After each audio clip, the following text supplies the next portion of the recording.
That's okay. Which saint do you pray to for that? I haven't heard of that saint. Which one is that?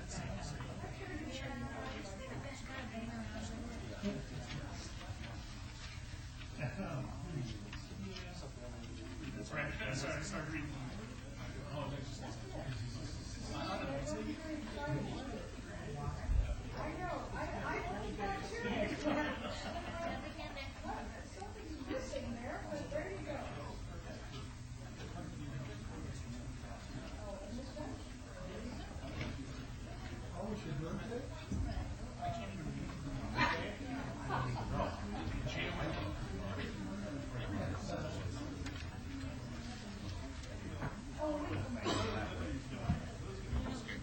Yeah.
We're going to call the meeting to order. We're ready to begin. The Planning Commission meeting is called to order. This meeting has been properly noticed and posted in compliance with the open meeting law. We're live on KCLV Channel 2, and this meeting will be rebroadcast Saturday at 10 a.m., the following Monday at midnight, Tuesday at 5 a.m., and Thursday at 6 p.m. Would everyone please stand for the Pledge of Allegiance? I pledge allegiance to the flag of the United States of America and to the republic for which it stands, one nation, under God, indivisible, with liberty and justice for all. Thank you.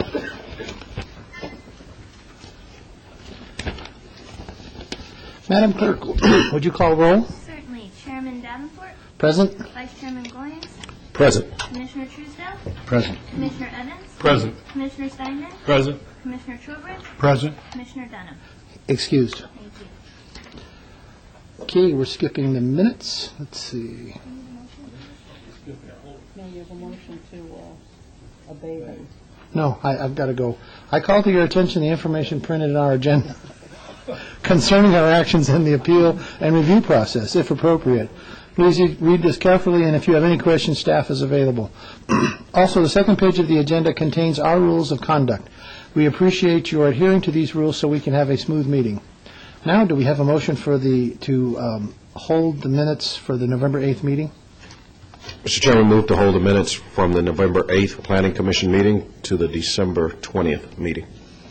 We have a motion to hold the minutes. Please vote. Post. Motion carries. Okay. Any items from the Planning Commission staff or applicant wish to be stricken or held in abeyance to the future meeting may be brought forward and acted upon at this time. Items 16, 17, and 18, GPA 24477, ZON 24478, and SDR 24479. Applicant has requested these items be withdrawn without prejudice. Items 35, 36, and 37, SUP 25130, SUP 25131, and SUP 25135. Applicants requested abeyance until December 20th. And the last item for housekeeping is item 41, SDR 25253. Applicants requesting abeyance until January 10/08. Thank you. Is there anyone here wishing to speak on those items? Seeing no one, is there a motion? Mr. Chairman, move to approve the abeyance withdrawal request items as read into the record. We have a motion for approval. Please vote. Post. Motion carries. Okay, there are no consent agenda tonight, so we're going to move on to the one motion, one vote. The following are items that may be considered in one motion, one vote that are considered routine, non-public, and public hearing items. All public hearing items and non-public hearing items will be opened at one time. Any person representing an applicant or a member of the public or a member of the Planning Commission not in agreement with the conditions and all standard conditions for the application recommended by staff should request to have that item removed from this part of the agenda. Those are items 6, 7, 8, 9, 10, 11, 12, 13, 14, 15. Is there anyone wishing to have?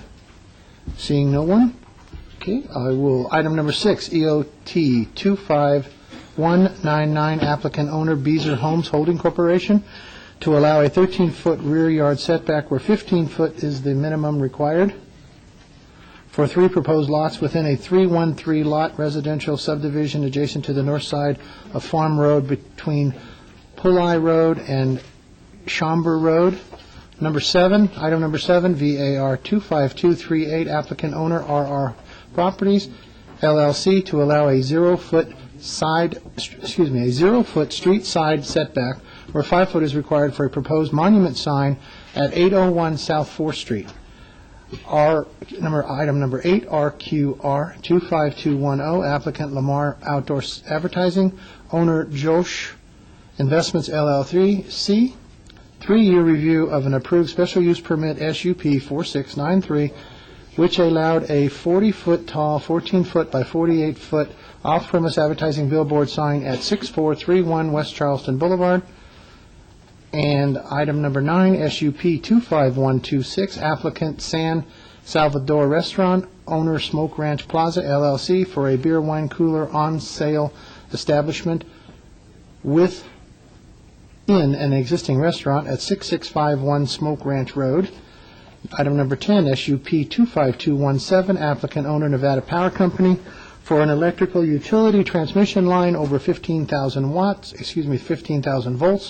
at 2500 Highland Drive. Item 11, applicant, or SUP 25255, applicant Children's Orchard, owner Summerhill Plaza Partners LLC, for a proposed secondhand dealer at 7501 Westlake Mead Boulevard, Suite 118.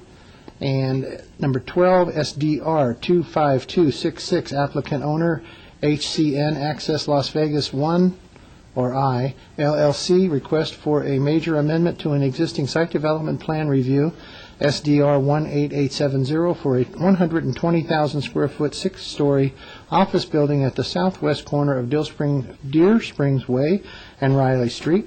Item 13, SDR 25269, applicant owner City of Las Vegas, for a proposed government facility, fire station, with waivers of all landscaping requirements adjacent to the south side of Ackerman Avenue, east of Sky Point Drive. Item 14, VAC 25248, applicant owner Great Wash Park LLC, petition to vacate a 50-foot wide public drainage easement generally located on the northeast corner of Rampart Boulevard and Alta Drive. Item 15, DIR 24411, applicant owner City of Las Vegas, request to designate Tule Springs Ranch as an historic property within the City of Las Vegas on 697.78 acres at 9200 Tule Springs Road. Anyone wishing to make comment? Okay, is there a motion?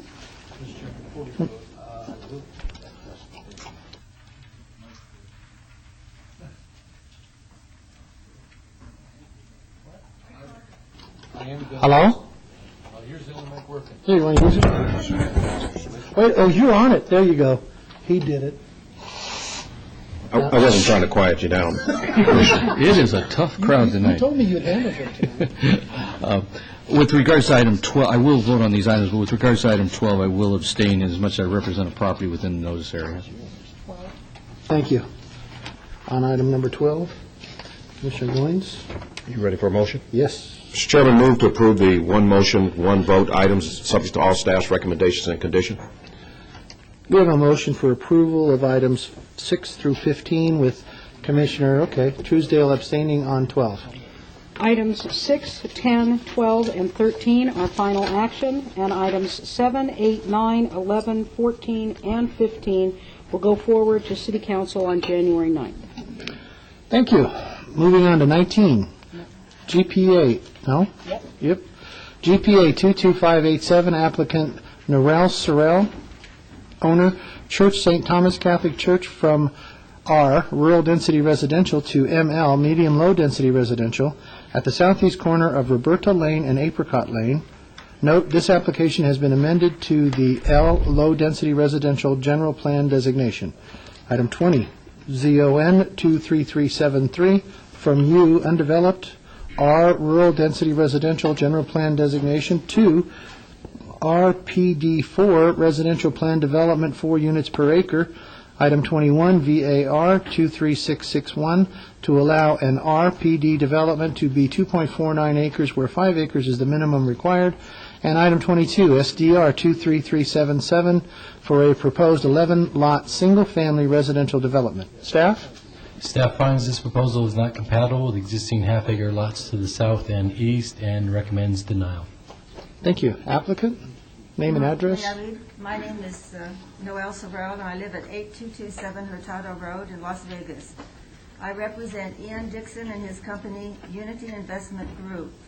We are asking your permission to create a low-density development by building 11 homes on the 2.49-acre parcel located at the corner of Apricot and Roberta. We believe these 2-story homes will blend into the established rural density neighborhood. 11 homes is the minimum we can do and still have an economic viable development. These homes take up only 34% of the lot, thus leaving ample room for a backyard and even room to park a boat or RV on the garage side. These are renderings. I brought pictures of the homes. Is there some way you can see them? Put them in the... in those little brackets. Okay, right here.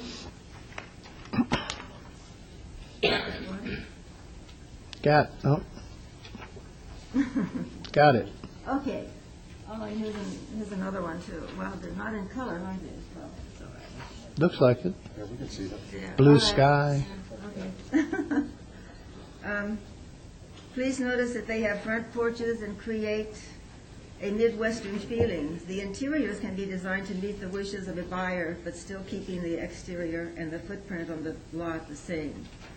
And also, I have a rendering of the site plan showing the Roberta entrance right here and all the lots. And it doesn't show very clearly, but that you can see that the lots are quite large and there's plenty of parking, and we have a big park here in the center, which is beyond what was required. And we believe that this is a great improvement of what the lot was, because it used to be a city dump and it had a gathering of undesirable people using drugs at nighttime, which was a great disappointment and great unhappiness to the residents. At a neighborhood meeting with the residents of Smoke Ranch Villa, Mr. Dixon promised to build only one-level homes. He wished me to apologize to these residents for making a promise he cannot keep, because after doing a marketing analysis with various realtors, he has been advised the backyards and adjacent parking area will be the only unique marking tools he has. I thought these residents at Smoke Ranch Villas wanted a single-family home, because they did sign a petition saying that they would be in favor of single-family homes. When I told them that the two-story home is only 6 to 8 feet higher than a single-family home, then the truth really came out, because they wanted single-level homes because they do not want children in the community. Their thinking is wrong, because a single-level home will have 3 bedrooms, the same as a two-level home. And I believe this is an invalid reason for objecting to this development. There are already at this time 2-level homes all around our planned unit development and their Smoke Ranch Villa communities. I noticed on the oppositions as marked on the city forms, they mostly came from the Smoke Ranch Villa residents, 2 from the high-density development north of us, and 2 from owners not living in Las Vegas or even in Nevada. But I have almost 40 signatures of residents who live in the immediate area on Roberta and on Apricot and on Bevy in favor of this development. So that's why I'm hoping you will help us. You want to? Okay. And can you take this, please? Pardon? You can have them. Thank you. May I answer any questions, please? Yeah. We'll hold those. This is a public hearing. Anyone wishing to speak, please come forward. If you want to have a seat while we, and then we'll get your answer. Okay, thank you. Eileen McKighton, 9033 Big Plantation Avenue. Although I do not live in this immediate area, I feel that you should allow the applicant to go forward with this, even though you're saying it's not compatible with the surrounding areas. Kyle Canyon development, which you passed, was not compatible with the surrounding developments. You put 12 units per acre next to an RE, 8 and 12 units per acre next to RPD 6, 10 and 12 units per acre next to RPD 3s, 30 next to RPD 6, 30 across from grade schools. Mr. Chairman, I mean, are you describing the neighbors adjacent to this development? No, I'm describing what you passed before. Oh. You're being arbitrary and capricious and not allowing this person to have a density. We haven't even voted yet. Well, I understand that, but the planning board has, a committee or whatever, has recommended that you do not. So I want you to know that I think you should, because if you don't, you are being arbitrary and capricious into what you do allow and what you do not. Thank you. So you said you wish we would approve it, and we do appreciate that. Thank you. Can I say a little more? Mm-hmm. But try to. Okay, I will keep it to just that. Okay? The project will have little impact by adding 3 homes, making it 11 instead of 8. It's less than what it is to the north, and less than what the people were objecting, as she said, were from RPD 6s and 12s. From what I can see, you annexed this property in a very strange manner, since you have not annexed properties on the east, west, north, south, or the east, west, nor south of this property. Since you've done this in the property which is within the city limits to the north as an RPD 6, I see no reason to disallow the proposal. And I feel it fits the category of hardship because they cannot buy any property that is in the city around them to meet the 5-acre requirement, and what they can buy would not put them up to the 5 acres required. Therefore, the variances should be allowed. Mr. Chairman, Thank you. before, Mem, if I may, right here, over here. Yes, thank you for your comments. You indicate that you do not live in the area. Do you mind disclosing your relationship to the applicant? The applicant is owned by the owner of the church that I attend, Okay. Thank you. which you denied. Hi, I'm Alex McKighton, 9033 Big Plantation Avenue. I'm not going to get on you that badly. Okay, the only thing I have to say is that the planning staff used just the immediate area, okay, the adjacent properties, while notification went out 1,000 feet. Okay, you have RPD 8s or 6s, RPD 5s, RPD 12, and I believe this area right here is 12 unit or 20 units per acre. It's an apartment complex, so that an RPD 4 would in fact meet or be compatible with that area. Okay, you're not looking at something that's 30 units per acre. You're looking at 4 units per acre. Okay. The difference between, I believe the planning staff said 3.59 units per acre in one of their staff reports. 4 units per acre, you're looking at a total of approximately 1,250 square feet difference per lot, okay, which is basically the size of that seating area, okay? So I believe it is compatible with the area, that it's not something that's out of the norm, okay? As I said, there are the REs on the west side of the property. To the west of them is RD6. To the north of them is, again, RD6 and also 20 units per acre. So that 4 units per acre in that area would be compatible with it, and I wish that you would approve this application. Thank you. Thank you. Anyone else?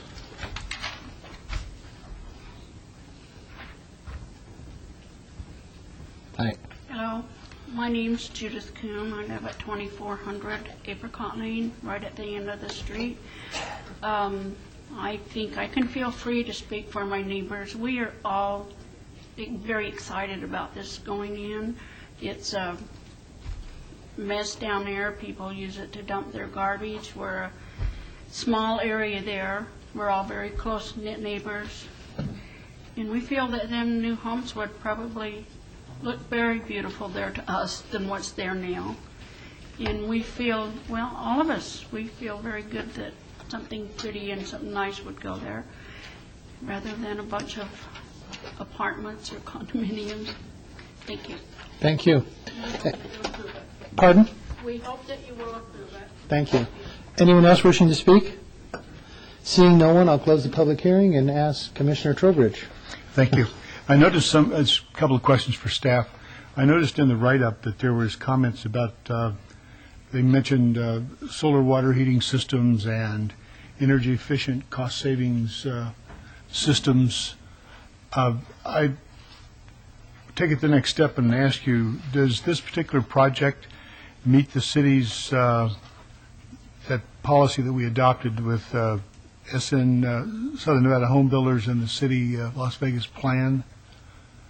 Didn't we adopt not quite the full Lead for Homes program, but Yes, a watered-down version. Excuse me, I will be the general contractor. I've been a builder here for about 20 years, and I've done a lot of work for the city here, and we will make it a green home, and we are planning to put solar panels for the hot water, and we have a very unique system for irrigation that saves a lot of water. And I will work with, I think there is a committee or a group here called Greenhouses. Correct. Greenhomes. And if we have a chance to build this, we will work with them to everything that we can. And I did notice that the park-like area there in the middle of the two standing-alone homes were, It's a park-like area, but it's going to be a community area for barbecues, and there'll be tables for chess and playground area. It will not have a great deal of landscaping. It will have trees, though. I thought it was going to have artificial turf. Well, it could, but I wasn't planning to put Oh, artificial. I thought I read it in the I document was going to someplace. just put zero landscaping. Artificial turf would be very pretty at the landscaping in front of the houses, but we could put it there. That hasn't really been decided exactly. Then there's just one more question. Is this one of those areas that would somehow impact an existing agreement between the city and the county regarding border projects? No, this is not located within the interlocal agreement area. Okay, thank you. Thank you. Commissioner Truesdale? Question for staff, because I suspect as we go forward, we are going to get a lot of applications that talk about environmentally green housing, all these things that sound wonderful, but what is the commitment, or what is our level of holding accountable developers to develop those kind of standards once we approve something? At this time, through you, Mr. Chairman, staff is working on a sustainability code audit in order to work through those issues, to incorporate those comments that were made at the Joint Planning Commission City Council workshop. We are developing that program and hope to have that to you here in the 2008 in order to have those as part of our development code. Because in looking at the site plan and the density, and I can understand vacant property in the middle of or adjacent to any residential area, you're going to get people doing bad things, dumping, and that's why property owners should fence their yards or fence these vacant lots and keep them safe from dust and other problems. But the plan before us is, for talking about environmentally sensitive, has got a huge amount of street for such a small parcel. I mean, it's all, a significant portion of the site is paved, and I'm not so sure where that creates the level of quality that I think would give us some impetus to go beyond what the standard zoning codes are. So that's a concern to me. The other part is, I understand the neighbors that are encouraging the opportunity that this will solve some problems in their neighborhood, but all of the property adjacent to this on 3 sides from south of Roberta is all RE zoned. And this would start what I'm afraid of is everybody coming in wanting to do the same things, and we've kept this area of lower density over the zoning issues, or over the years through this. So I'm not so sure if I will support this, but I'd like to hear whatever comments other commissioners have. Yes. It's not, all these streets were mandated by the planning. The streets had to be 37 feet wide, and every house has to have an entrance, so there was only, that was the amount of streets we had to put in. And there is no way that you can put rural homes on this lot, because the land is too expensive, and the housing market in that area would not support houses, 3 or 4 houses or 4 houses on this lot. There would be no way to price them that we could sell them. 11 is the very minimum we can do, and I believe that with the design we have, with all of the lot, each house, the footprint of each house takes up 34% of the lot, and I have a figure on that I could leave with you. So that leaves more than 60% of the lot that can be for landscaping or for playground area for the children or whatever they want to use it for. Mr. Chairman? Yes. A couple of observations and a quick comment. One, in the illustrations that were provided to us, it looks like, did you say something about an RV?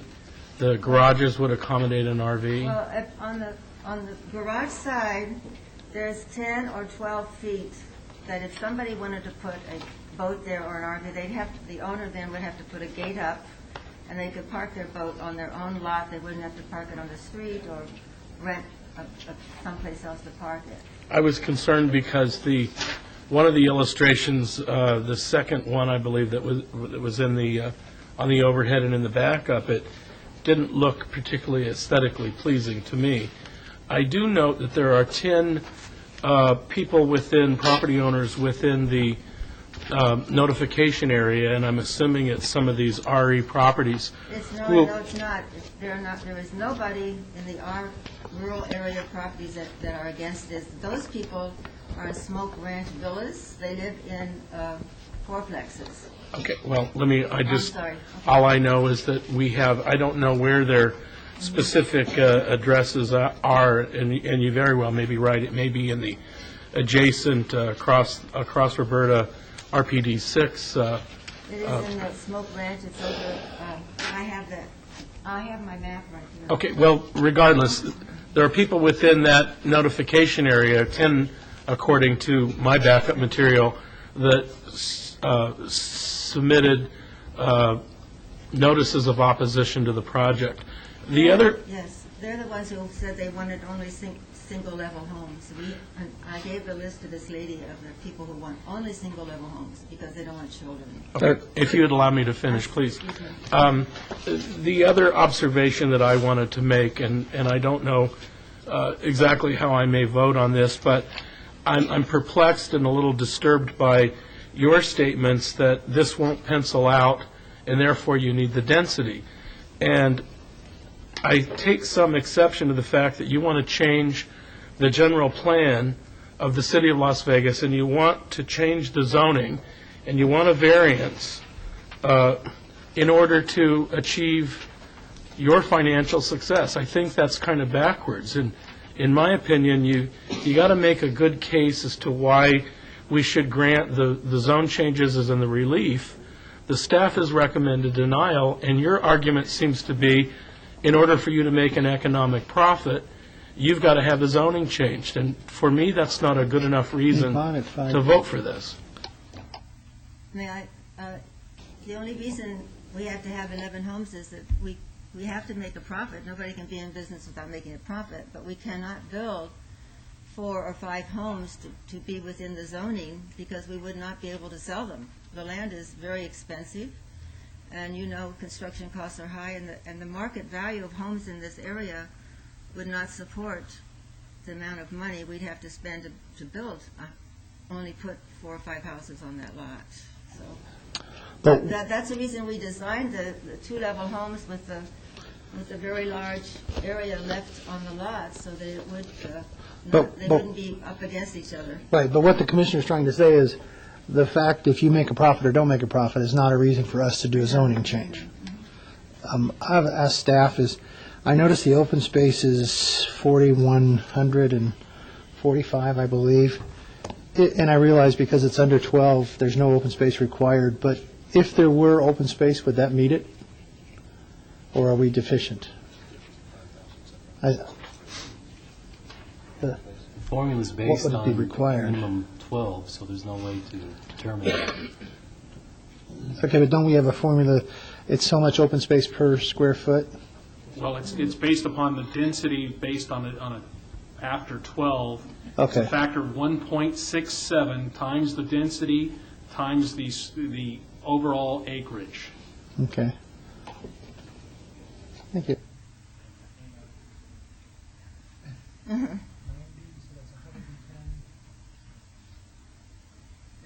It doesn't meet it.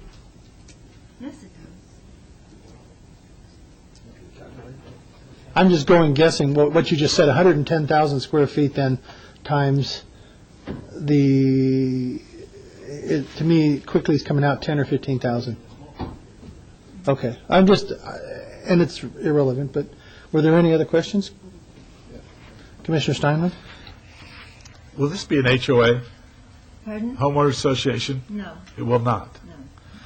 No.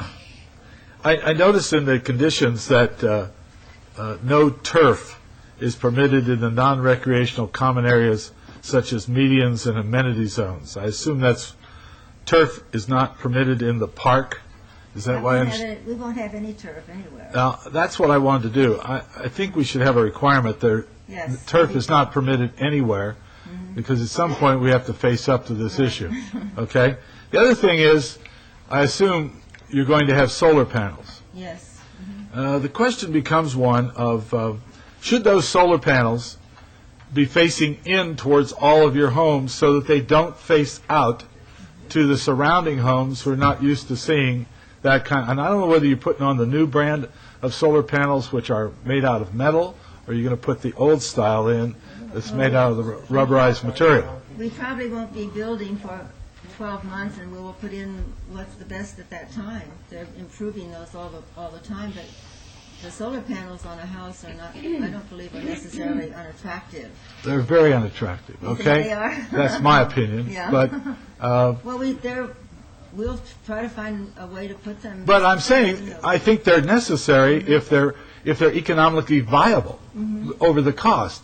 And I think we should go that direction. But, for example, where I live, we require that solar panels be terracotta so they match tile roof color. And they're not seen. It's hard to see them. But I'm not sure you push that upon people who live around that area, who are not used to seeing solar panels. So if you did it to the interior of your lots, I think it probably would work.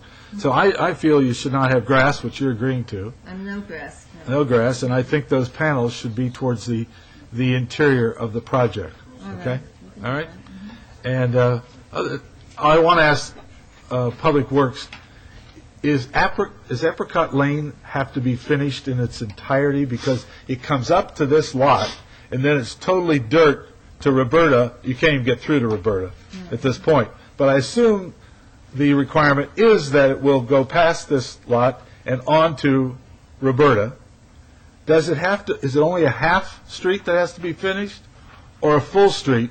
And if it's only a half street, when will a full street ever be finished if those houses already exist on the other side?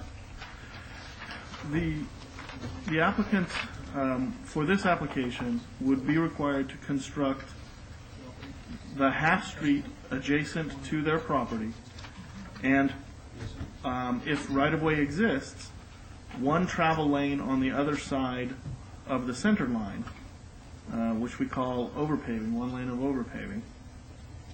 So they would have to build their half street and sufficient paving where right-of-way allows, and there is one parcel to the west of them across Apricot where there is no right-of-way.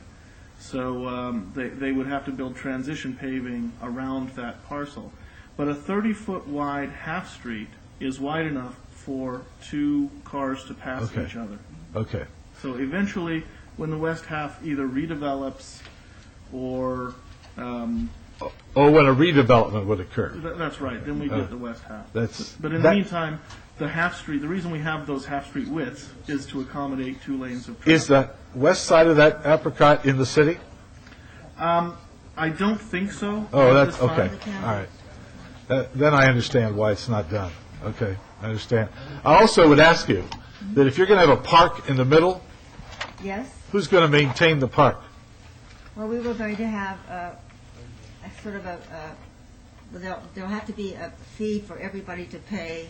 Sounds to me like you need an HOA. Well, Mr. Chairman, if I may. Yeah. I've noticed on the plans that the streets are also private, so there's going to have to be an HOA to maintain the streets and to maintain the amenity zones and the landscaping. Okay. And actually, condition number 21 on the SDR, in fact, requires that. Oh, it does. Well, when she said she wasn't, that's why I was... Well, I was hoping if we need to do that, we will. Oh, you will? We will, okay. You will. Well, that's in here. I was told by the planning commission that... No, we're the planning commission. No, we're the planning commission. You're the planning. That's the staff. Are the people that I talked to in the city. Okay. Well, Public Works told you you have to do it, so you understand that. I just want to make sure that we have in here about the solar panels facing in and no turf anywhere. Okay? Thank you very much. Commissioner Gaines? Just Are you with the applicant, or are you from the post? It's with the applicant. My name is Greg Neal. I'm a land consultant, but my main occupation is I'm a professional land surveyor. if you will be so kind as to indulge a land surveyor. I'd like to say a few positive things about this development and this developer in hopes of possibly offsetting some of the negativity that is coming from the residents around there due to the notification process. This developer is not like some that we may be familiar with, whose main priority is to extract every dime of profit that they can out of a piece of land, whereas their almost lowest priority is the impact that this development would have on the community. This developer is not like that. They have voluntarily decided not to try to go for maximum density and to construct a housing development that would actually enhance the community. Their goal is to build this development to enhance the community, not just take their money and walk away and, well, these people can fend for themselves now as far as the ramifications. I'd like to compare this development with this proposed development with one that is directly across Roberta to the north. It's called Madre Mesa South and was approved in the year 2002. In this development, the smallest lot size is 3,600 square feet. I haven't calculated the average lot size, but looking over the subdivision plat, I would guess that the average square footage is about 4,000 square feet on Madre Mesa South. 5,600. No, that's yours. Mr. Chairman, if I can, you're confusing me, sir. I'm sorry. I'm not that bright. Are you comparing the project across Roberta to this one? Are you referring to that one? And I'm giving some statistics on an existing built subdivision that was approved by the city in the year 2002. But you do realize that each application has to be considered on its own merit. Oh, absolutely, I understand that. Okay, so but I'm just trying to draw some comparisons with what this developer is trying to build, as opposed to what is actually built out there right now. And the point I'm trying to make is that it could actually be something worse, than what they're trying. Right now, the land is sitting there vacant. But isn't something worse a standard that we don't want to achieve? I mean, I'm looking for a little excellence here. The whole concept of an RPD is that we allow the developer to have greater density than what the zoning allows, providing they give us a superior product. That's the whole concept. When we allowed the RPD and we met, with the developers and the city came to an agreement with the development community, we said, we want something outstanding. We want something that's wonderful. If you give us a wonderful design with pedestrian orientation and that'll foster a sense of community and we'll give you additional density. But this doesn't meet those standards. It requires 5 acres. You've only got 2 point some odd, I believe. 2.5. And you want to put 11 homes in that parcel. And I'm not necessarily opposed to that in its entirety, but you're asking for a general plan amendment, you're asking for us to change the zoning, and you're asking, I believe, for a variance. And I'm not hearing any good reasons why you need that other than the project isn't as bad as some of the others, and that you think it's a good project, but I'm not hearing anything that would give me a comfort level to vote for this. I want to see some excellence in this community. And what I'm seeing, and I'm looking at the pictures are things like garage doors in the front of the, the primary focus of the house is a garage door. And I find that somewhat objectionable. I want to see some excellence. If you want my vote, I want to see excellence. And all I'm hearing is that it's not as bad as it could be. Can I finish? Yes, thank you. I'm finished. And I won't be long. Okay, but we don't need, we have stacks of information, and you're giving it to us again. Okay, I have all the numbers and everything that you're quoting to me, so we don't need them. And I have to agree with Commissioner Evans. My problem is, and I actually thought this was a good idea when I came here, but I'm hearing is, well, I didn't really want to do an association, but I will if I have to. Well, I really want to do that, but I will if I have to. Well, no, I shouldn't be having to get you to do something. You should be wanting to do it because you're wanting a variance. I don't think that's the intent. I think that this developer, if the Planning Commission would outline how this proposed development does not fit this standard of excellence that Commissioner Evans is talking about, I feel certain that these suggestions would be entertained, and as long as they pencil out, here again, most developers, let's face it, they're in business to make a profit. They're not. But you told me these people weren't concerned about that. No, we are.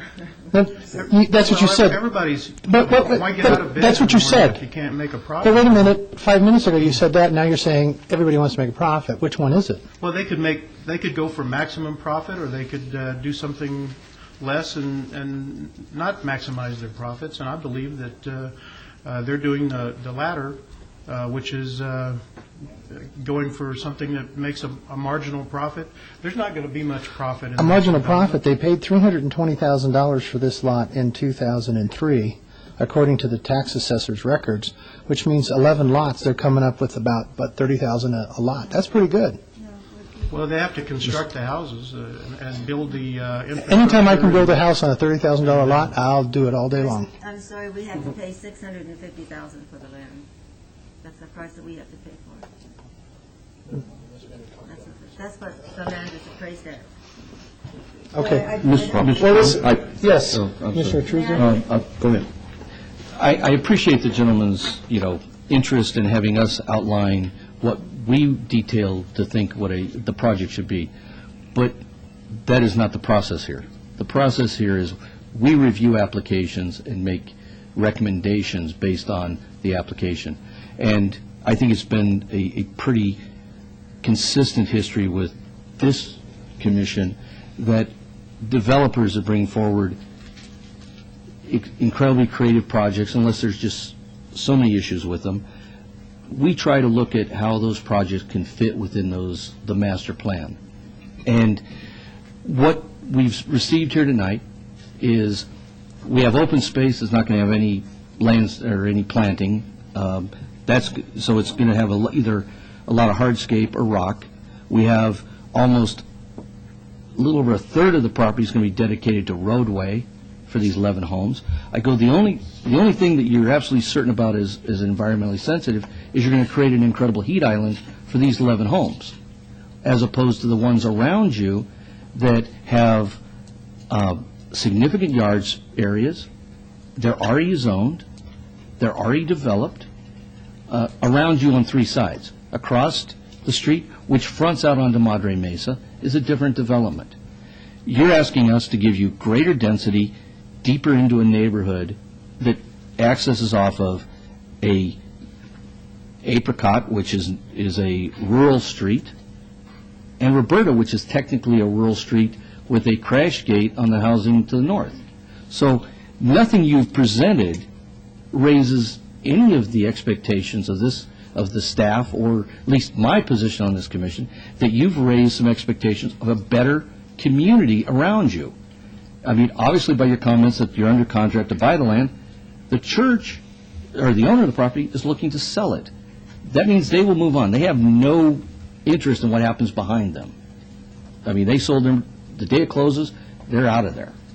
So all the commitments made to the neighbors that this is going to be something better, there's no history of that. And you're asking us to give you greater density so you can get a reasonable price per lot. And quite honestly, there's nothing you've shown me here says that this is going to be an incredibly good development that's going to jump in the market and be sold. So my belief is, if we approve this GPA, it's just a matter of a short period of time before we come back with multiple requests to change this application before us. Now, I'm willing to make the decision tonight based on what is before us.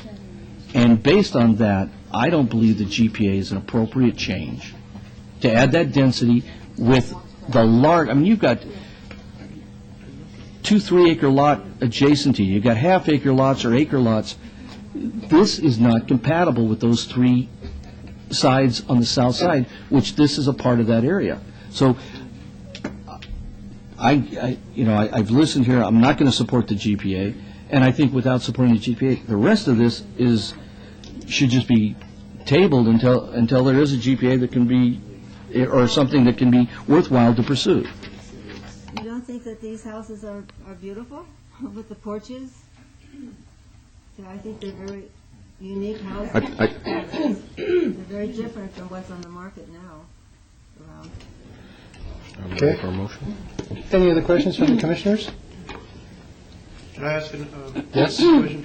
I know you guys can't give me a exact answer to this, but I'm just curious as to how many developments have come before the Planning Commission in the last, I don't know, year or two that has a an average floor area ratio of 34%. Most of the developments are much higher than that, and I'm sure that Madre Mesa on the other side is much higher than that. In contrast to that development, I'm sorry if I'm breaking the rules here, but in contrast to that development, the average lot size on this is 5,550 square feet.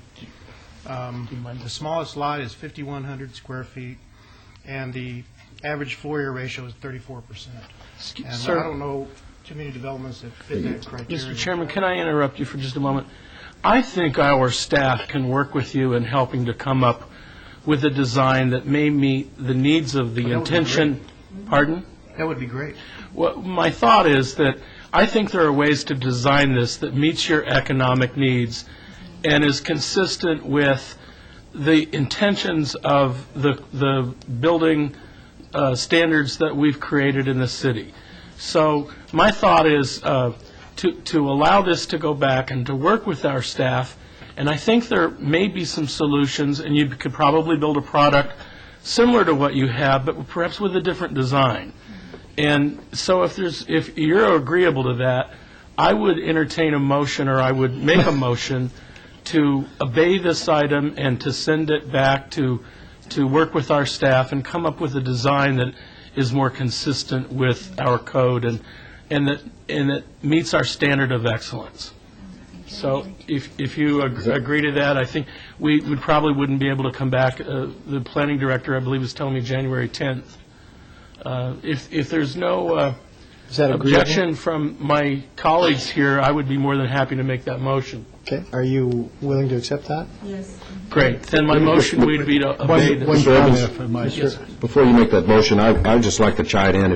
When you go back for that review, look at the one-story home as opposed to the two-story, because that's although you say that most of the objection is coming from folks in another area, the cards that I read are people that are directly affected right around the corner. I believe the street is Genevieve. So that's the Smoke Ranch Villas, which is 600 feet away. It's not on. All the people on Apricot and Roberta. Is your mic on? Are in favor of it. I gave a list to the lady here. She doesn't have a mic. I think that's why she's picking it up. Okay. Yes, all the people on Roberta and Apricot and Bevy, which is immediately around this project, have agreed to it. I have about 40 signatures, and the opposition is only from people in the Smoke Ranch Villas who say they don't want children, so that's why they want single-level homes. Well, I wouldn't be necessarily opposed to two-story product if there isn't substantial opposition, but I think maybe give you the opportunity to work with our staff, who I think has some excellence. Okay, we have a motion holding this till January 10th. I just want to get a couple of comments on the record, and that is that when you work with staff, I'd hope you take into consideration the opportunity to come a little closer to meeting the Leads for Home standards, which would also involve taking a look at the Water Smart and the Energy Star options that are out there. Yeah, and I would concur with that, and just, I've yet to see a project come forward before us, although it may have, and they just didn't tell me, but things like where you turn on the hot water, and it's immediate. It's heated right then and there. It's not sitting in a tank somewhere. And I'd like to see some things like that as well. And I think if we're looking for some relief from the city, from the Planning Commission, or from the City Council, that would go a long way in getting my support. So my motion would be to hold this until the January 10th Planning Commission meeting. We have a motion to hold 19, 20, and 21, and 22. Mr. Chairman, I'd just like to be, in fairness to the applicant, no matter how they work, it doesn't guarantee that when they come back, I would support their GPA. So I just wanted to go on record with that. Thank you. Please vote. Post. Motion carries. Thank you. Thank you very much for your time. Item 23, VAR 24774, applicant owner Richmond American Homes of Nevada, Inc., to allow a 7-foot rear yard setback where 10 foot is required for a single-family dwelling detached at 10715 Dedham Court. So I was wondering, okay. 24, VAR 25011, applicant owner Richmond Homes of Nevada, to allow a 7-foot rear yard setback where 10 foot is required for a single-family dwelling detached at 10723 Dedham Court. And 25, VAR 25012, applicant owner Richmond American Homes of Nevada, Inc., to allow a 7-foot rear yard setback where 10 foot is required for a single-family dwelling detached at 10727 Dedham Court. VAR 25013, applicant owner Richmond Homes of Nevada, to allow a 7-foot rear yard setback where 10 foot is required for a single-family dwelling detached at 10719 Dedham Court. And 27, RQR 25330, applicant, okay, we'll stop at 26. Staff? Mr. Chairman, currently the lots are mapped with a 12-foot rear yard setback. The applicant is proposing a variance here in order to do a boundary line adjustment in order to accommodate a wall that was misplaced at this location. Although this is a hardship, staff finds it a self-imposed hardship and therefore recommends denial of all the applications. Now, you said 12-foot setback, but the reading says 10. Is there a mistake in the publication? Well, the required setback is 10 on the RPD. Currently, the map shows a 12. Okay. So the recorded map exceeded the required setback of this residentially planned development. Okay. Mr. Lewis, we're okay with that notice? Okay. Thank you. Applicant? Yes. Good evening, Mr. Chairman, members of the Commission. My name is Tony Celeste. Address is 3800 Howard Hughes Parkway. I'm here on behalf of the applicant, Richmond American Homes. If I can just direct your attention to the overhead. As you can see, this is the approved site plan in which actually this Planning Commission approved, as well as staff recommended approval on this. Unfortunately, as Mr. Rankin said, that there was a construction error in developing the stepped retaining wall system along the rear property line that was constructed, and it was constructed in the wrong place. As you can see, the northern lots, which are in the dark shaded area here, originally had a 12-foot rear setback to the existing property line, and then the south property, which are the unshaded, with the exception of this lot here, have a 16-foot rear setback. As a result, for us to remedy this error, we're coming before you with a boundary line adjustment and a request for a variance to reduce the required setback from 10 feet to 7 feet along the northern boundary line, which are lots 29, 30, 31, and 32. 33 will still meet the 10-foot setback requirement. In working on this, Richmond American was able to contact the south property owners, in which we received their support for this variance. I actually have them all signed. This is for the boundary line adjustment. All the property owners on lots 24, 26, 27, and 28 have signed. They are in support of this. They really are in support of this because if Richmond American has to meet the 12-foot setback, we have to go back in, tear down the walls, intrude on their everyday life to rebuild them in the correct spot. So essentially this is really a win-win situation for the neighbors that are affected by it, as well as for Richmond American to continue with the plan as now we're proposing. I'd like to also add that Richmond American would be agreeable to some type of condition that would allow us, or basically a condition to demonstrate that we are going to be only doing 7 foot where 10 foot is, and in fact most of these houses are under construction and the buyer will be able to tell where the reduction is. We respectfully request your approval. Mr. Chairman, can I ask Mrs. Celeste one question? Yeah. Are the people on lots, am I right, 28, 27, 26, 25, or whatever, or on that side, the south side, Yeah. are they already deeded their property? Yes, there's already. So how would you ever handle take-back of property due to this error? That's a very good question, and that's why we're proposing what we're proposing, to just adjust the boundary line, and then. Yeah, I think the commission needs to know that this is already in existence, built, terraced. Yes. It's already there. So the people at the south were deeded this property with terraces and everything else, and now the error has been discovered. So I shouldn't talk, but I just want to make sure that's what was the deal, because it's a public. But the map you were showing us is, I'm assuming, a copy of the Mylar that will be recorded, changing the property lines, which will solve the problem Commissioner Steinman was talking about. That's the whole point of it. And the others, I'm assuming you're with the public. Yes, I am. Okay, 1 second. This is a public hearing. Anyone wishing to speak, please come forward. Your turn. I got to do it. That's what they say. I've run meetings like that myself, so I understand completely. First, let me introduce myself. My name is Jason Brent.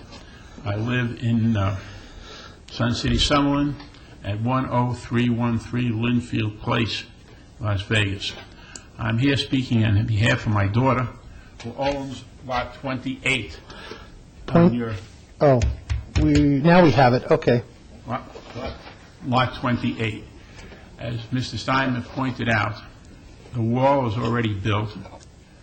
The buyers on 24, 26, 27, 28 were told that the wall was their boundary line. If this is not approved, the variance, and through no fault of anybody, it's just an honest mistake, and I'm not speaking on behalf of Richmond American. I don't own Richmond American stock or anything like that. There will be multiple lawsuits because they were told, buyers of 24, 26, 27, 28, that the wall that should be the property line was, and Richmond American, very honestly, will not be able to make the correction because, and I'll be very blunt about it, they cannot make a correction without coming on my daughter's property, and they will not come on the property. Period. End of statement. There will be a lawsuit and criminal action brought if any developer or any tradesman comes on my daughter's property. And therefore, I can stop it. I will stop it. To be blunt. So the commission has a choice to have multiple lawsuits or to force Richmond American to be in deep trouble through an honest mistake. It's unfortunately an honest mistake, and I urge this commission not to do that to everybody. It will not benefit any part of the public or the buyers or anyone else. So notwithstanding staff's recommendation, I urge this commission to approve what Richmond American is proposing. Thank you very much. Thank you. Anyone else wishing to speak? Seeing no one, I'll close the public hearing. Mr. Chairman, just a point of order. The boundary line adjustment has not recorded yet and cannot record until the variance is approved. It is not recorded at this point, and is pending action for this variance. If the variance is denied, the boundary line adjustment may or may not be approved, depending on its review by the City of Las Vegas various departments. And my understanding is the map that's being referenced there, the dark ones are the lots that will lose. Yeah, let me be clear. The dark ones are actually the ones that are controlled by Richmond American own them. The ones that are in white we have sold off to the home buyers. This map is, you can see, maybe not, maybe you can't see it, but you can see where the hashed, a little bit of a hashed mark right here is where the 5 feet of where the retaining wall, the stepped wall would be, and that's why this would then be from 16 feet to 21 feet setback, rear setback, and then the northern lots, 29, 30, 31, and 32 would be a 7-foot rear setback. And the lots that would be losing 5 foot would actually be lots that are owned by Richmond still. That is correct, and that's why we would offer up some type of condition that disclosing that they're not going to be the 10-foot rear setbacks, but rather 7 feet. And additionally, any home buyer that comes in will be able to see it since the product is going up right now. So. Right. Commissioner Steinman? I want to disclose that when I went out to look at this over a month ago, whenever it was on the agenda originally, I happened to run into Jason's daughter, just by chance. I'd never met her before, so I spoke to her and found out who her father was. And I do know her father through Sun City Association business, but I'm not going to abstain. I just wanted to declare that I do know Mr. Brandt, and I'm going to vote on the matter. Okay. But I will say this, that after looking at it, to recreate this area and put it back where it belongs is a major undertaking because of the massive change in elevation between the homes on the top and on Denham and the ones lower. I'm not sure how it would be done. I'm sure it could be done, but it would be an absolute mess to do it. And I do believe, is it true, Mr. Celeste, that the homes on Denham are not sold yet? That is, on Denham Court, that is correct. They're not sold. Still Richmond American. So when they are offered that home for sale, they're going to be offered with a 7-foot rear yard. That is correct. Okay, all right. In that case, because of that, I would support this matter. Mr. Chairman, if I, again, Commissioner Evans? if you can help me out here, it's fair to say someone screwed up, right? Yes, Okay. unfortunately, that's why I'm before you. And what you're proposing in our providing the relief will basically remedy the situation? Yes. Is there any public detriment to allowing this? No, I don't think so, because we have basically contacted the most impacted neighbors. Those neighbors support us in this, and I don't see any detriment to the community. Is there anything that Richmond American Homes can do to ensure this doesn't occur again or minimize it? I mean, it seems like it's pretty... Yeah, it's definitely a big error, and that's precisely why I'm before you tonight, and they're going to have to work on that internally. Thank you. I agree. Yeah, I've got, normally I would not support it, but with Mr. Commissioner Simon's gentleman coming, I would. But, I mean, I think the detriment's going to be is the people that are going to buy those houses are going to have 7-foot lots back there. And I'm sure there's no adjustment in price for a smaller lot.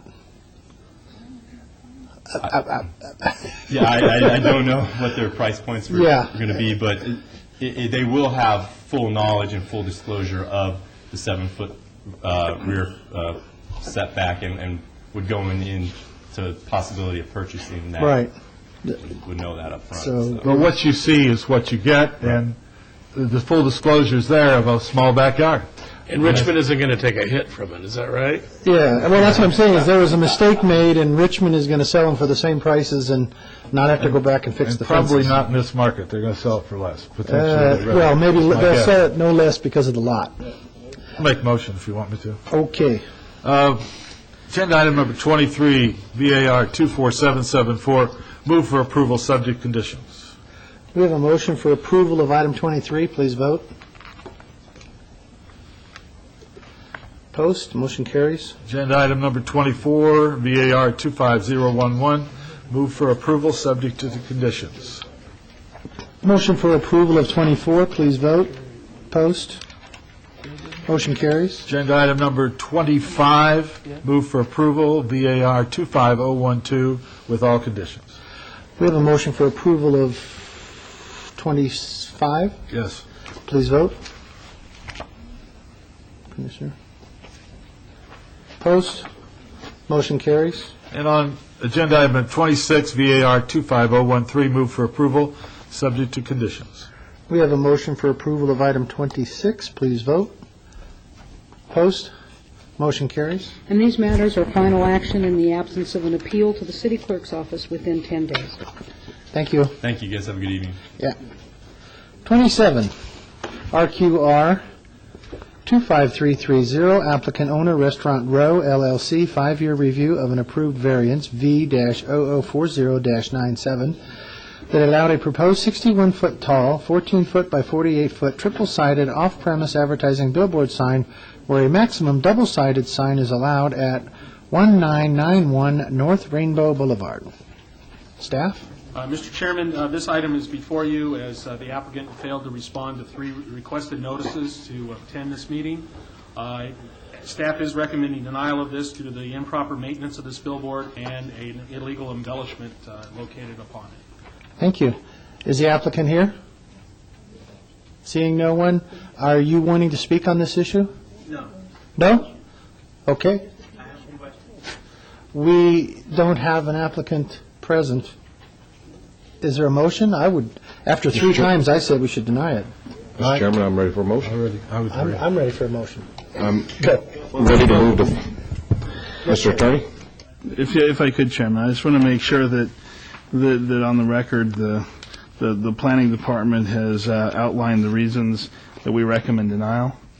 I have, that the billboard is improperly maintained and that it contains illegal signage. Okay, I just want to make sure that we had a record present before we move forward. Please go ahead, sorry. Thank you, no problem. Mr. Chairman, move to follow staff's recommendation on RQR 25330 for denial.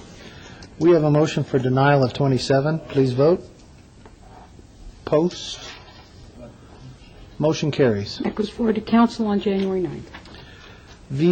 VAR 25257, item 28, applicant owner Steve and Jane Ares to allow a 5-foot rear yard setback where 8 foot is required for an existing accessory structure at 804 South Jones Boulevard, and SDR 25256 for a proposed conversion of a 1,498 square foot single-family resident to an office with waivers of the perimeter landscaping requirements to allow a 5-foot wide landscaping buffer along the west property line where 15 foot is required, and a 0-foot wide landscaping buffer along the north property line, and a 3-foot landscaping buffer along the east property line where 5 foot is required. And I have a question. Didn't we have something on 80 on the same address in our one motion?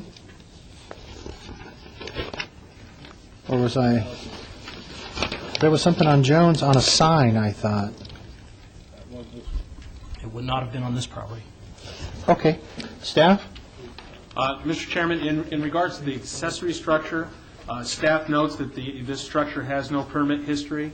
As such, the requirement is to be located 8 feet for a commercial property. For an accessory structure, the applicant is requesting a 5-foot setback, and therefore staff is recommending denial. In regards to the site development review, staff notes that the drive aisle, the one-way drive aisle, does not meet Title 19.10, which requires a 12-foot one-way drive aisle, as the applicant is proposing a 10.5-foot single access point. Staff finds that this is a safety risk and is recommending denial of the site plan review. Thank you. Mr. Ginzer. Thank you, Mr. Chairman. Bob Ginzer, Ginzer Consulting, Las Vegas, Nevada, on behalf of the applicants who are with me this evening, Steve and Janine Ayers.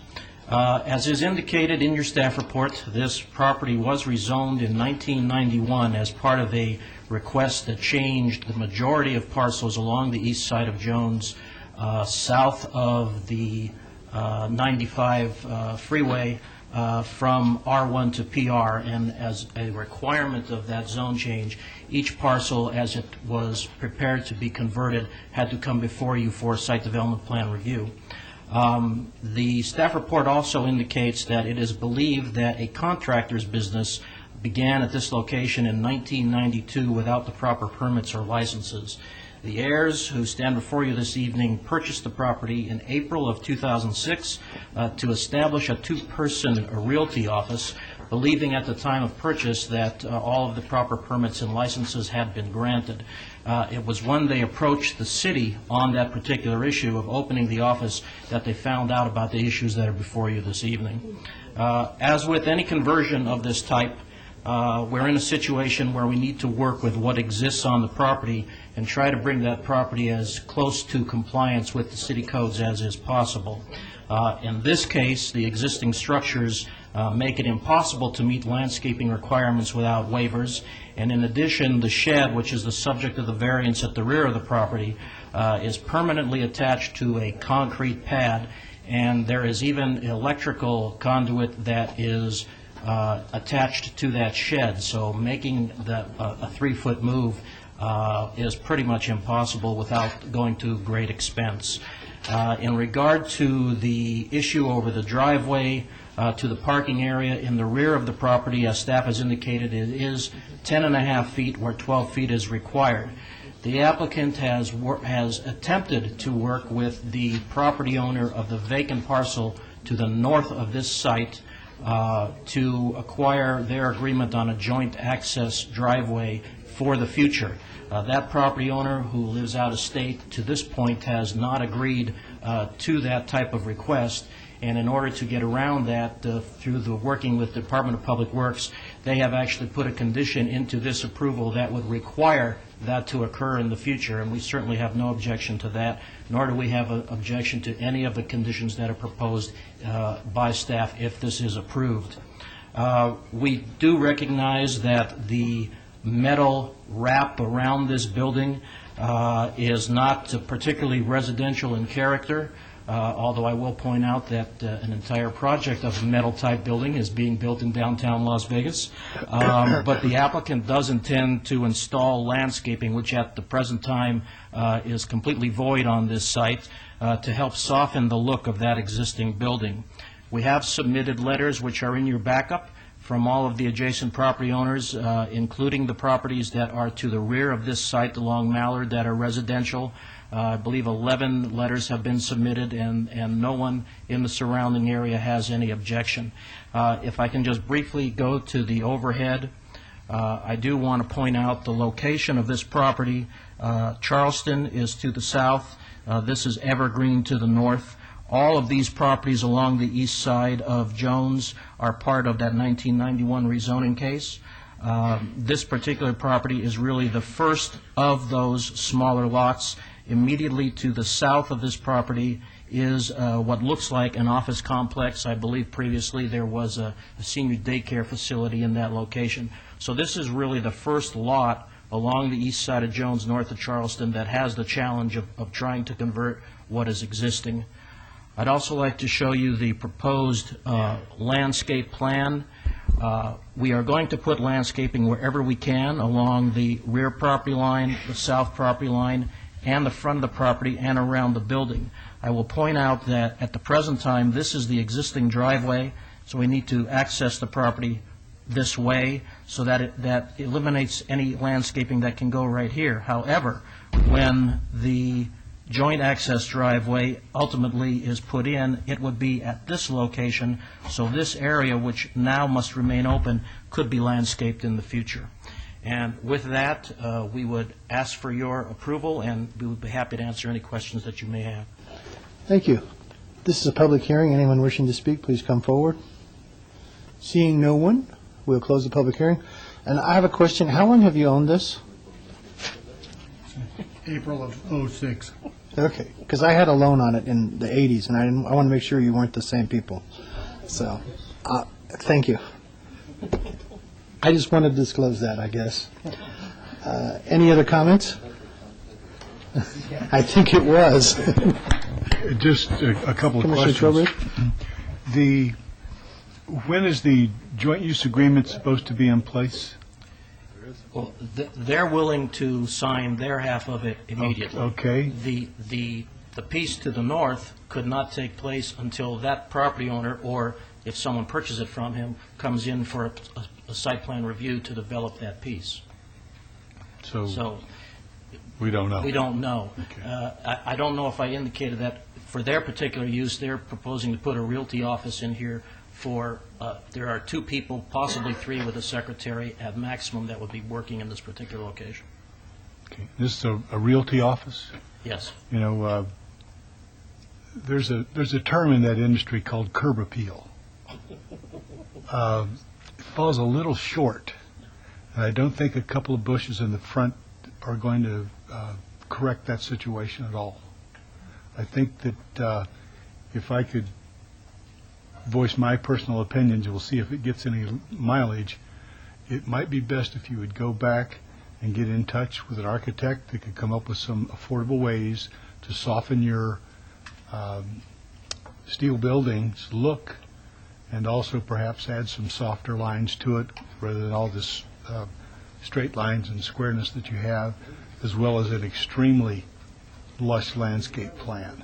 Because I don't see this agreement that's going to result in some more landscaping at some time in the future coming into play for a while. And I just will stop there. Mr. Chairman, if I can perhaps dovetail on that, I'm noting on one of the pictures, Mr. Genzer, it looks like there's a portion in front of the south side of the building, is how it's identified, where it looks like there's some dirt down there. Looks like there's a concrete walkway. It's this picture on the bottom here. Right now, the entire site is essentially concrete. What I was going to suggest is because there isn't concrete right up to that metal structure, if you could put irrigation in there, I don't know whether there is a water source or not. There's materials, there's plantings like cat's claw that in no time at all would climb up that building. It's not as invasive and destructive to things like stucco as like ivy, but it's a low water source, a low water drought tolerant vine, and they're kind of a small little a real attractive vine. You could cover it would cover that whole wall within 6 months of planting if you put enough of them in and they were properly maintained. That would help soften the ironclad look of that. And Commissioner, the applicants have no objection to that, and in fact, they are going to do whatever they can to, and in at least 2 places that we know of for sure, actually cut the concrete back to make some of these planters wider. For instance, we show along the south side of the property 5 feet. I believe right now it's only 3. They're aware of that, and they intend to cut that and make it as wide as possible. I think there could be some solutions. How you're ever going to get this, to be attractive is a good guess, I think. And I think, I think this commission would agree. We really, over the years, the whole Jones Corridor, boy, we managed to, it's pretty ugly. And anything that can be done to provide some landscaping in there is certainly helpful. I am a little curious how a realtor would know that all this is not proper when you buy the property. I'll have to let them respond to that. Well, they don't have to respond. It's just, once again, we're correcting all these other mistakes. But I think there could be some solutions. But, given the pictures in the backup, it certainly could use some help. Thank you. Thank you. Commissioner Steinman? There's no variance, I see, for landscaping on the south property line. Is that correct? Where the wall is? It's north line where they can't put it. It's east, and it's front because it needs 15 in front, and it's only 5 feet there in that one little area. But what's supposed to happen on the south side, up against that wall, Doug? I believe it was 5 feet, which is what we're proposing there. Well, I'm not sure that isn't going to happen. I mean, there's 22 inches there now, to tell you the truth, and you know that that's all there is. And to put 5 feet doesn't make a lot of sense because it's a lot of concrete that has to come out. And I do believe in the 22 inches that something can be grown very easily. I just want it on the record so the staff knows when they go out there that it's not 3 feet, it's not 5 feet, it's 22 inches, and I think that's probably acceptable under the circumstances of how this thing has been built with a mass of concrete, because I think they can put some proper things in there to grow on that wall and to make it look right. So, and it's only the front part you're really going to see from the street, because the back's over the wall. So that's I just want that on the record. Commissioner Trowbridge? Well, pardon me, if approved, the landscape plan would require them to provide a 5-foot landscape buffer prior to their occupancy of the building. So they would have to cut out the concrete to provide a 5-foot landscape buffer, and that's the plan they've submitted to the Planning Commission for review. And along the building on the south side, over the wall there, you cut back 3.5 more feet or whatever it takes, you're almost at the building. You're almost in the building. It doesn't make a lot of sense in the back. There would be no walkway. So I wish staff would re-look at that situation, and we put on the record that it is, in fact, 22 inches. And I think cutting more of it will, I'm not call it hardship, but it's not going to be very practical. Commissioner Trowbridge? I think that to spend a lot of energy and money on landscaping east of where the trash container is going to be serves no practical purpose in terms of the aesthetics, back to the curb appeal comment, as well as the plant material against the back of the house and along the easternmost wall. All that is, I don't know what it's going to get you. I'd much rather see the energy and the money be spent to the front of the place where you're going to have the attractiveness pay off for you. Any more comments? I'm ready. Nope. Go for it. I might need some advice, which is the best way to do this, because I don't know whether they would prefer to have it just denied or whether we would table it and let you go back and talk to some architects and some landscape architects and see what you could do about softening it. What would be your preference? If those are the choices, I'm sure they would prefer to be able to go back to speak to a landscape architect about putting together a plan, because I'm not hearing any particular objections from the commission in terms of the actual conversion applications or the shed in the back, which is the subject of the variance. The concern is simply the landscaping. So we're better off obeying and trying to get that resolved and then coming back in front of you. I would agree, probably. I'm wondering, just before you do that, I would agree that, the item before us, the variance, requires our action. Is that something, Commissioner Trowbridge, that you feel comfortable that perhaps our staff can assist them, or would you rather come back here? Because I'm thinking that there may be some conditions that they can meet with approval that, but I'm open to, I'm just thinking that. I would just like some kind of assurance that a much enhanced appearance package is in place before it goes. And I think we're all on the same page, but I I'll doubt if defer they to you. can do it within the amount of time necessary to get it to the next city council meeting. Mr. Chairman, I don't know if we need to obey that. I think in the past, we've just made mention that the applicant will submit a landscape plan or get together with an architect to do that. So I can articulate that in a fashion. If I may, this is where I just wanna real go. briefly, Chairman and Commissioners, it's a very small property, and we're talking really about the front yard, as you say, the area that's visible from Jones, and I feel pretty confident that Mr. Genzer could find somebody to bring him in a landscape plan prior to City Council. Okay. Then I'll make a motion. I'm going out on a limb here, but... No, his past experience and jobs. Was that a motion there? No, let me make a motion. I would make a motion regarding item number 28, variance 25257, to approve the request subject to the conditions as presented with the addition of one additional requirement, which would be that... That'll be on the SDR. Okay, we'll do it that way then. Okay, that was in regards to item number 28. We have a motion for approval of item 28. Please vote. Opposed? Motion carries. Now, in regards to item number 29, Site Development Review 25-256, make a recommendation for approval, subject to all staff conditions, with perhaps the additional requirement,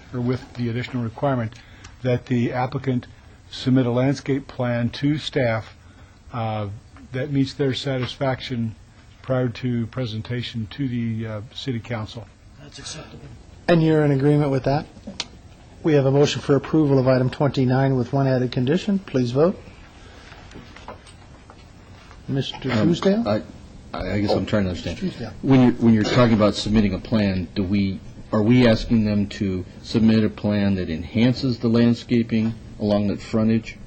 I think we need a few more words in that overall motion. Said that it would have to be acceptable to staff. I had said that it would be acceptable to staff with the understanding that it would be aesthetically enhanced to the point where it, I'm not hung up on the 15 feet, but I want it to be far more attractive. Now, how do we articulate that? Attractiveness is in the eye Enhanced of the landscaping beholder. in the front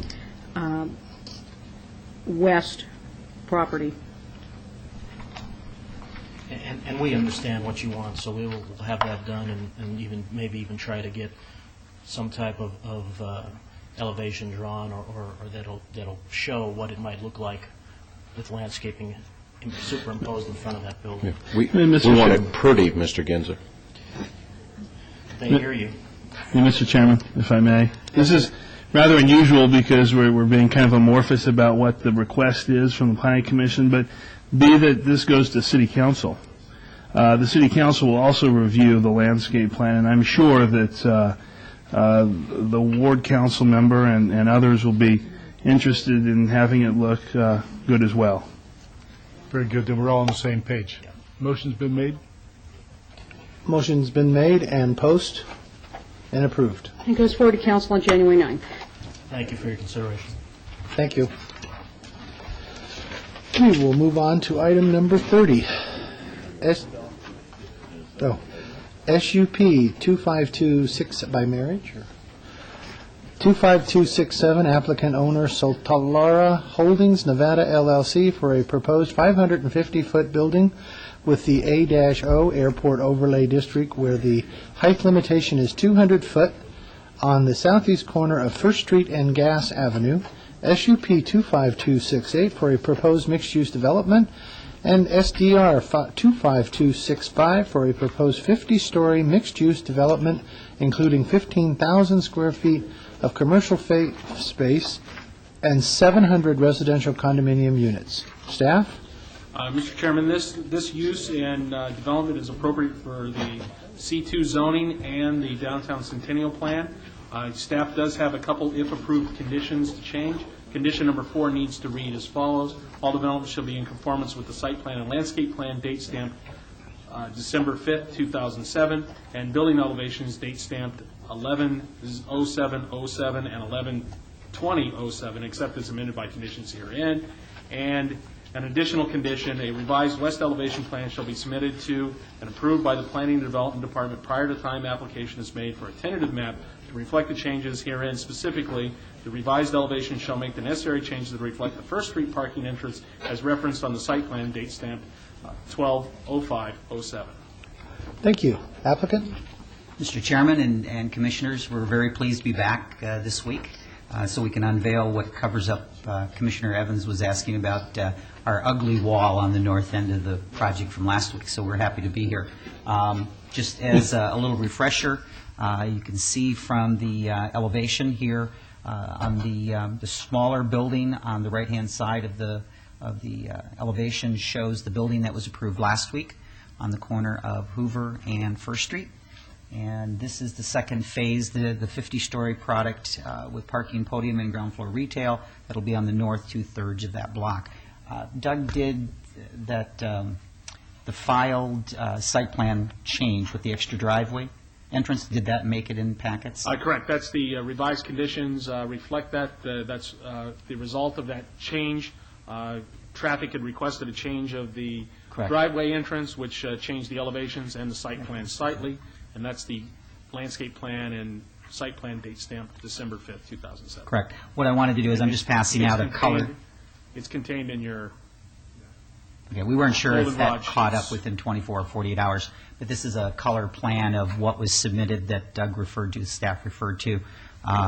We had gotten our queuing study, the first portion of the traffic study that's in process right now for permitting, and there was some concerns over the stacking, queuing of cars on First Street, and so we've worked through with staff, and this is the approved new revised site plan that's being routed through staff right now for final sign-off. But this reflects the necessary changes from our consultant and staff to take care of traffic and queuing there.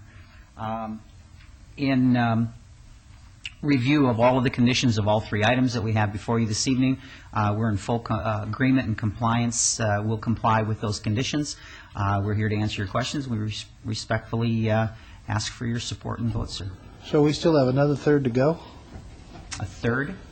Another building to go after this? No, this is it. I won't be back next week. Oh, I thought you were saying this is the second third, and I'm thinking, No, is there a second- third? no, the two-thirds of the block, excuse me. Okay. I'm sorry. Thank you. This is a public hearing. Anyone wishing to speak, please come forward. My name is Stephen Smith. I'm a Las Vegas resident. I'm here tonight representing the Downtown Business Operators Council.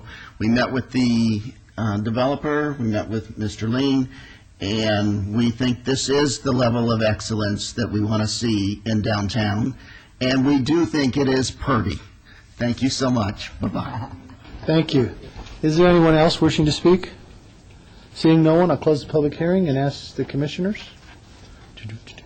Commissioner Evans?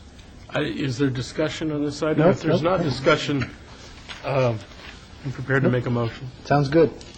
On agenda item number 30, special use permit, I would like to follow the recommendation of our staff for approval. Motion would be for approval.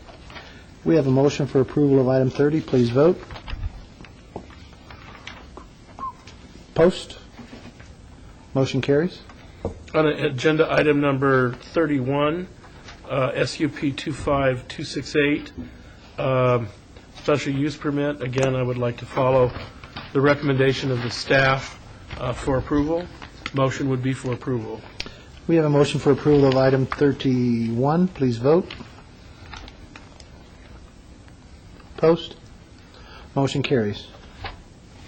And on agenda item number 32, I believe, the site development review.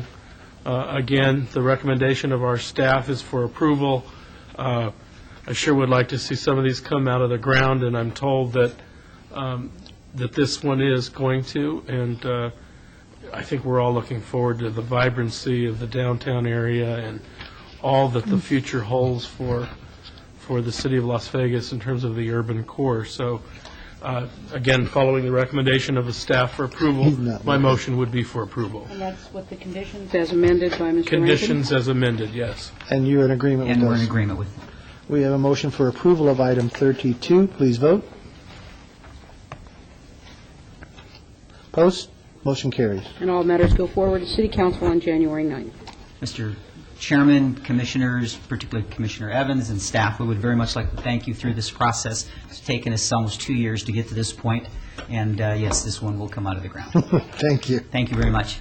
Item 33, SUP 25270, applicant Venture Development Group, owner Saita Family Trust for a restaurant with drive-through at the northwest corner of Teneo Way, Sky Point Drive, SDR 25271 for a 34,500 square foot retail center, including a 25,000 square foot child care center. Staff? This request is compatible with town center standards, and staff recommends approval. Applicant. Jason Keppel, 2727 South Rainbow. I'm here on behalf of the applicant. This is an infill development. We're proposing a 3,000 square foot fast food restaurant with the drive-through. We do meet all stacking standards for the drive-through. We're also proposing a employee parking lot consisting of 244 parking spaces, a 7,500 square feet retail building, and a 25,000 square foot daycare facility.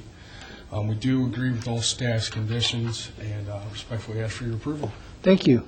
This is a public hearing. Anyone wishing to speak, please come forward. Seeing no one, I'll close the public hearing and ask the commissioners for a motion or questions. Commissioner Steinman. Yes. I'd like to know what staff thinks about having a fast food with a driveway directly in front of it that is about 40 feet away from a driveway coming out of the Dodge dealership. I mean, those two driveways are on top of each other. Secondly, I'd like them to comment about crossing Sky Point Drive and the line of sight to the west, which is a curve, you can't see around it, and the cars come around Sky Point at a very high rate of speed, because I sat out there and watched it, and I think this is going to be a very dangerous situation, and have they thought about that, is my question. Well, let me consider that. Well, while you're considering it, can I ask, what is happening with the car lot behind this that's on the plan? Is that a part of this at all, this approval? Or because there's a wall there and they don't use it as a car lot?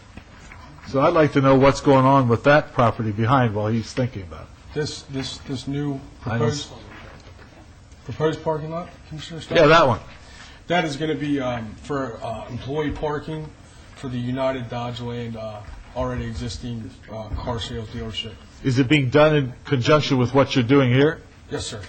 But we won't. This parking lot will be blocked off. There will only be cross access through the dealership itself. You won't be able to access the site. So that parking lot's been previously approved with the Dodge dealership. Can I assume that? No, it has not. As a matter of fact, if the Dodge dealership wishes to store on the site, a major modification to the land use plan will be required if they're going to do more than just park employees at that location. Yeah. And the applicant has been advised of that. Oh, okay. All right. Thank you very much. Okay. Now, with respect to the driveway proposed, it is at a median opening, and median openings are normally intended as the location of driveways. What's going to control in this case, though, is the site visibility restriction angles for the speed and curvature of this road, which they will have to address with their civil improvement drawings. If they cannot meet the AASHTO standards for site visibility, then that driveway will not be allowed. Yeah. The driveway's there now. They're not going to meet it, I don't think, with sight lines to the west. There is no way. The traffic engineer at that time, when we evaluate the site visibilities, has the option of either closing that driveway or closing the median opening. Okay. All right. That makes sense. All right. Thank you. That answers my question. Thank you, Mr. Chairman. Commissioner Truesdale? Yeah. What restaurants, I mean, what do you see going in here? Fast food. What kind? What type? At this time, I don't think we have a tenant. Okay. Was that a motion, Commissioner Steinman? Oh, yeah. I'll be glad. Glad to make a motion on agenda item number 33, SUP 25270, move for approval subject to all conditions. We have a motion for approval of item 33. Please vote. Don't post yet. Don't post yet. Post. Oh, you were worth waiting for that. Did you mean to abstain? Affirmative? Would you show Commissioner Truesdale an affirmative on that? Agenda item 34, SDR 25271, move for approval subject to all conditions. We have a motion for approval of item 34. Please vote. Post.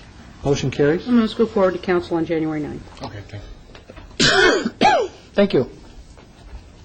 Item 38, SUP 25259, applicant Fiesta Discount Liquor, owner Donald S. Gilday, Revocable Family Trust, for a proposed packaged liquor off-sale establishment at 7010 West Charleston Boulevard. Staff? Staff finds there are 2 taverns and a convenience store with liquor sales in the vicinity of this request.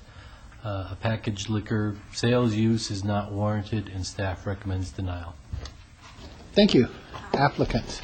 My name is Ruby Abraham. I'm representing the tenant over at Fiesta Discount Market. Okay. Mr. Sloan, if you'd like to come up, he's here as well. Why is it being denied? I'm not really certain. Saturation of uses in the area. There are already 2 taverns and another convenience store with beer and wine sales. Oh, I see. Is that the 7-Eleven? Is that regarding 7-Eleven? I would assume that would qualify, yes. Okay.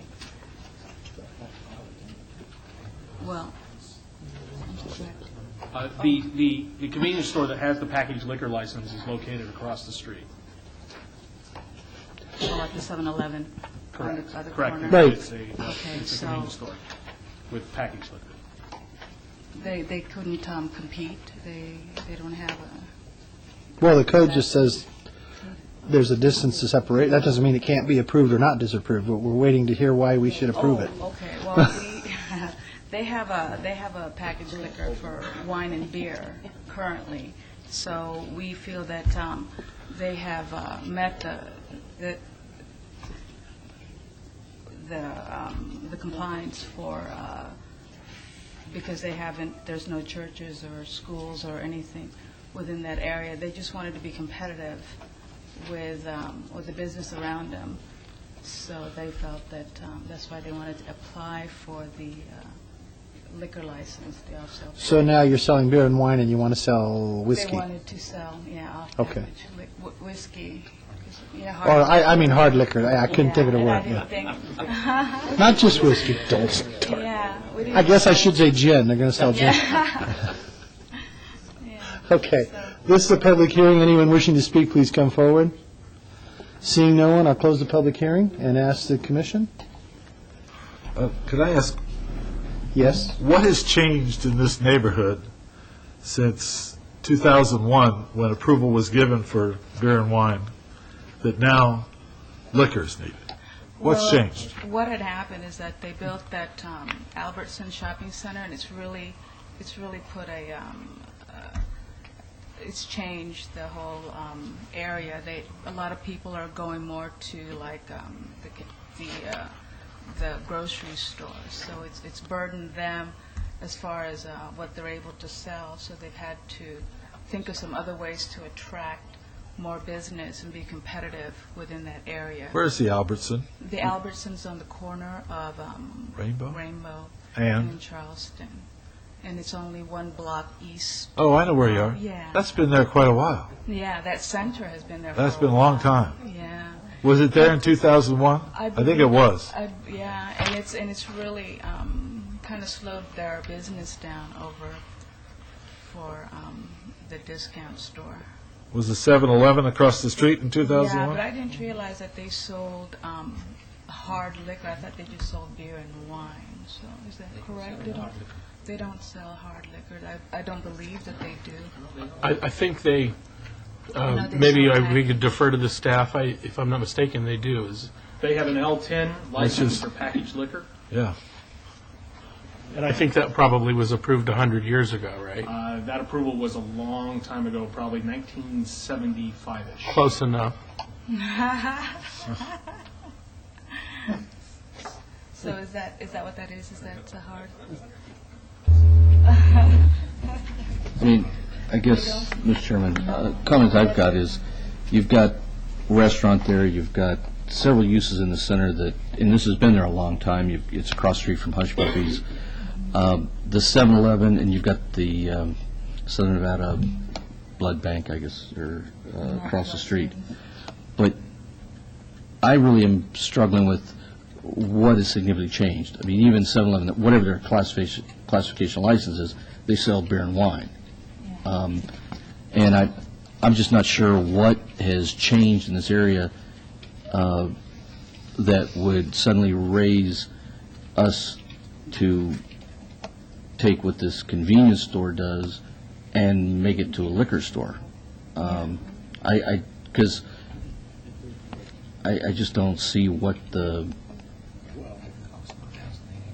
compelling arguments are to do that. Yeah. I believe that a lot of what brought it into their thought was because a lot of their customers are asking for for hard liquor to be able to purchase it through their store. So I believe they might be in preference to going to their store instead of going to like an Albertsons, since they've been using their store for their purchases. So, but at this time, I know they're not doing it, but my understanding is the L10 does allow them to sell all liquor. Yeah. So all we're saying, and this is more of a grocery store than a 7-Eleven? Convenience. Yes. I mean, you're not specializing in No. some type of food? No, it's convenience. Just a basic... Beer, Cool. wine, cigarettes, and grocery. Okay. Is there a motion out there? Commissioner Truesdale? I understand the applicant's desire and the arguments, and I appreciate them, but I would make a motion to follow staff's recommendation for denial. We have a motion for denial of item 38. Please vote.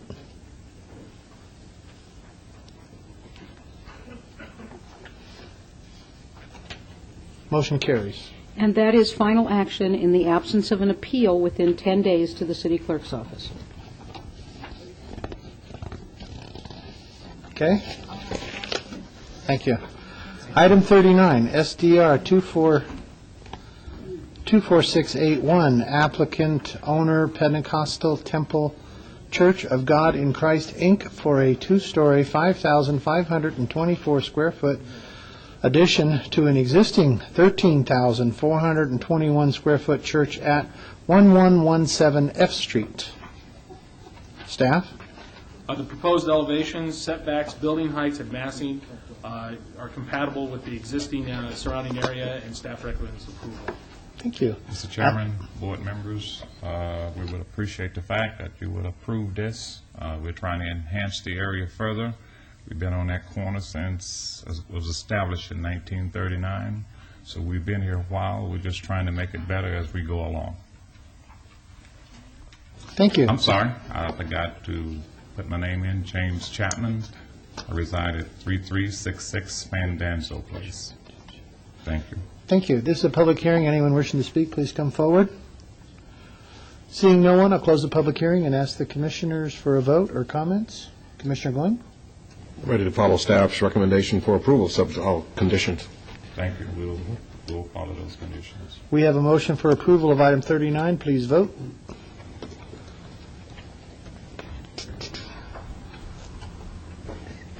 Post. Motion carries. And that site plan Thank you. is final Make sure you action save some in souls. the absence of appeal within 10 days. That is final action in the absence of an appeal within 10 days to the city clerk's office. In other words, you can do it unless you want to appeal it and say you don't want to do it. Or somebody else. We're in agreement. I just said save some souls. Oh. Yeah, I think that's what the... Evans, that's what we've been in business for. Thank you. We haven't seen you lately. I'm praying. Just got cool in here. SDR 25247, applicant Soka Kaiki International USA, owner Nels Trust et al. For a proposed 5,991 square foot, single-story church, house of worship, and community center at the southeast corner of Charleston Boulevard and Kalen Drive. Staff? Staff finds the proposed use appropriate in the commercial design zone, and it will act as an appropriate buffer between the residential to the south and Charleston Boulevard, and recommends approval. Staff does have some amended conditions of approval, if approved. Condition number 2, amended to read, all development shall be in conformance with the site plan, landscape plan, and building elevations, date stamped 10/22/07, 111507, and 12407, and an additional condition that the maximum building height is 20 feet per Title 19.08. Thank you. And are you in agreement with all the conditions? Absolutely, yes. Jenica Yersik, Brownstein Hyatt Farber Schreck, 300 South 4th Street, representing the applicant, who's formally appointed. Management and congregation, members of its congregation are present this evening requesting your approval for the application in accordance with staff's conditions as stated in its agenda memo dated December 6th, and also subject to the modifications and conditions that were just now stated. Okay. This is a public hearing. Anyone wishing to speak, please come forward.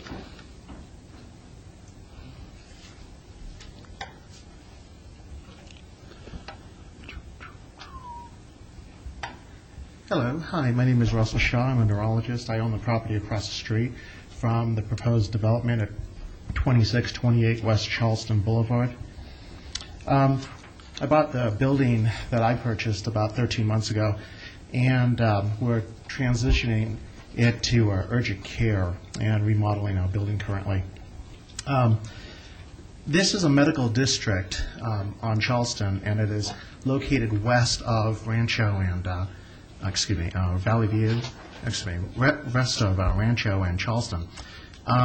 If you kind of drive up and down that road, and it's about 44,000 cars a day that go through that area, and what you'll notice is that it's an old part of Las Vegas medical area, and a lot of the buildings are being redeveloped right now. There's also some lawyer offices, and there's some new developments coming up, like medical condos directly east of my property. At nighttime, there are a few homeless people that also visit the area, and we've tried to work with the police department to have them moved so they will not disrupt medical services. I'm concerned about having a church in the medical district. I am a religious individual.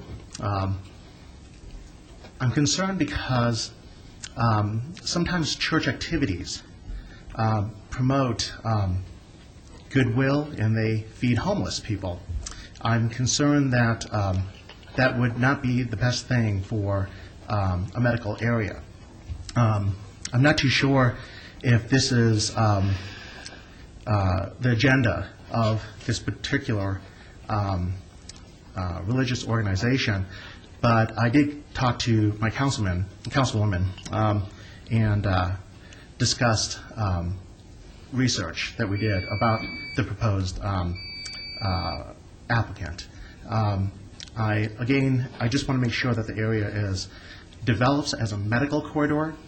It is very good for older people, younger people. This is one of my 5 or 6 businesses that I own. They're all medical. I am building and trying to develop new urgent cares. I think it's good for the community. If the area goes down because of no cohesiveness in the area of the corridor, then what's going to happen is all the condos directly to 2 properties from mine, I think there's like 40 condos being built right now. People will not be investing and making it into a medical corridor. I think that's the proposal or the ideas of the city right now, to make it into a corridor. I think a lot of the properties are coming up for sale again. A lot of the older buildings, a lot of people are redeveloping them. I think that there has to be either a plan to make it into a medical corridor or not. The worst thing that can happen is we bring... Can I get you to wrap it up? Sure. The worst thing we can do is just make sure that we don't attract crime. All right. Thank you. If I may respond. We'll get them all, and then we'll get you. Good evening, Mr. Chairman, Commissioners. My name is Pat Riley. I'm an attorney with the Hale Lane Law Firm. I'm not here representing anyone tonight. I'm a resident at 2700 Ashby Avenue, which is the street parallel to Charleston. My backyard literally will face this project. I did not fill out a postcard. I didn't receive a postcard. I just heard about this today, and so I just shown up. Are you renting or? Pardon me? it would go to the owner, so I just, sometimes, are you renting, or? No, I'm an owner, and Oh. we've gotten cards before for some reason. Oh. We just didn't get it this time. I don't They know why. selectively left you out. That's fine, though. We did hear about it. I'm here to express some concerns and to object to the project for several reasons. Number one, and if I misstate any facts, it's because I've just heard about this. It's my understanding there are 51 parking spaces for this project, 3 handicapped, 48 regular. This is for a house of worship that serves 700 families, and I understand that all 700 families are never going to show up at any one period of time, but at the same time, I know from experience that there will be more than 51 families showing up at any given time. If you don't believe me, go over to Our Lady of Las Vegas on a Sunday morning. So there will be, as a result, parking overflow issues, and that parking will overflow onto Kalen first and then onto Ashby second. I'm also concerned about the traffic that's going to go in and out of this. I saw in staff's report that a conclusion, a finding that they don't believe that there's going to be any adverse impact to the neighborhood. I would vigorously disagree. Kalen is already used as a shortcut between Charleston and Oakey. That is already a threat to the neighborhood. People are walking their dogs, they're jogging, they're playing with their kids, and there are too many people cutting through because they don't want to drive on Rancho or Valley View. If you put a business there that has a great number of people going in and out at any one time, that amount of traffic is going to increase dramatically, and there's nothing reflected in any of the conditions of the report that would counter for that. Finally, it looks like this is going to operate. I'll wrap up quickly.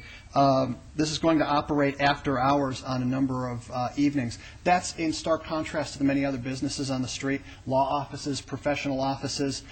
They get to work at 9 in the morning and leave at 6 o'clock at night. This place is going to be open until 9 or 10 at night.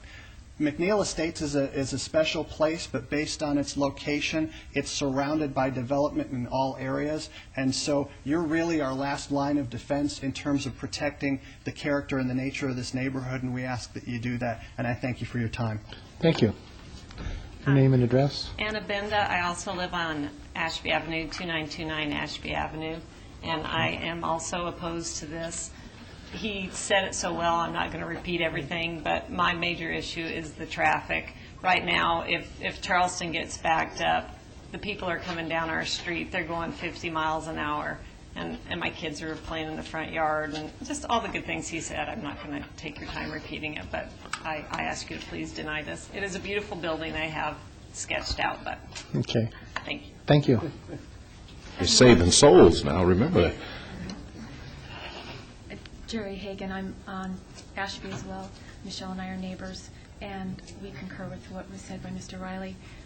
It's just a quiet neighborhood that's becoming a little more loud, and this is quite disconcerting to think that there would be this amount of people in this area, so Okay. appreciate it. Thank you. Thank you. One more. Or is he coming? Actually, this individual He's is on a your side. representative of the applicant, Okay, yes. then I'll close the public hearing. No, you can talk, because now it's your turn, and ask if you have any comments on the comments. If I may initially just respond to the issue regarding the homeless. Quite frankly, the property is zoned, designed commercial, and a church or place of worship is permitted in that zoned area. And, looking back to the justification letter of the applicant, it's a Buddhist organization that promotes peace, culture, and education through individual happiness. This is a quote from that justification letter.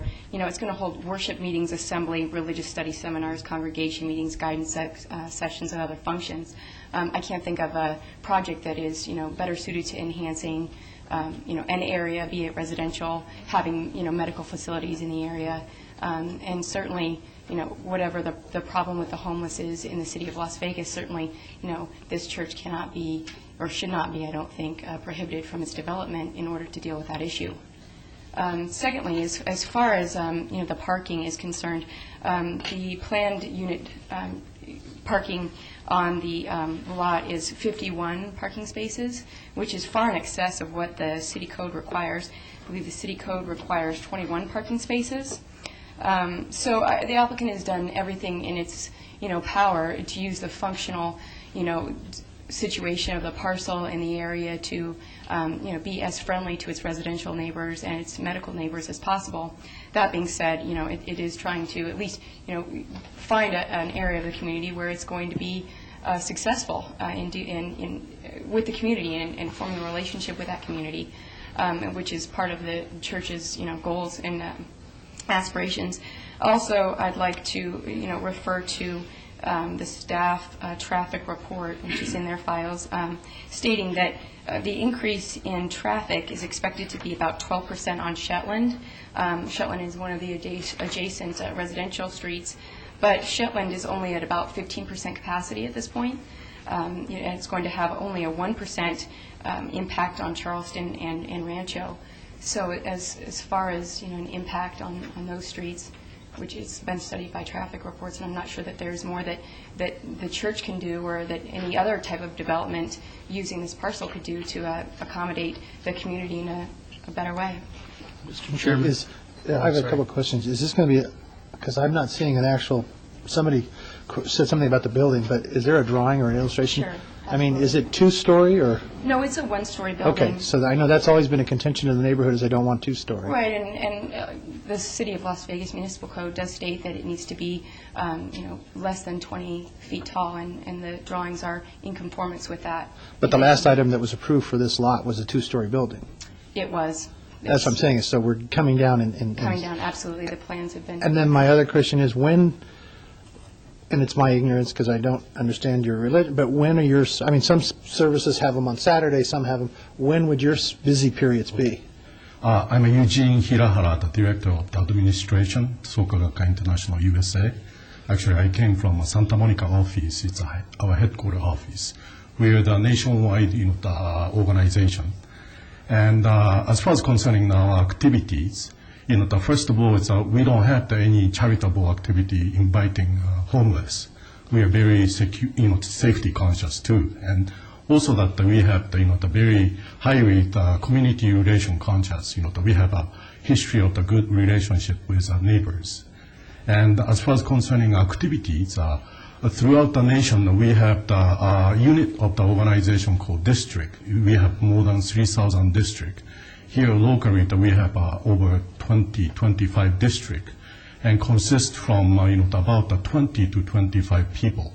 Mostly they have activity at their home, and it's some time they have activity here at the center, and but the activity at this center is organized by the unit by unit. It's not the one big event, so that we usually have the meeting in the weekend, Saturday or Sunday, and also that the weekday evening.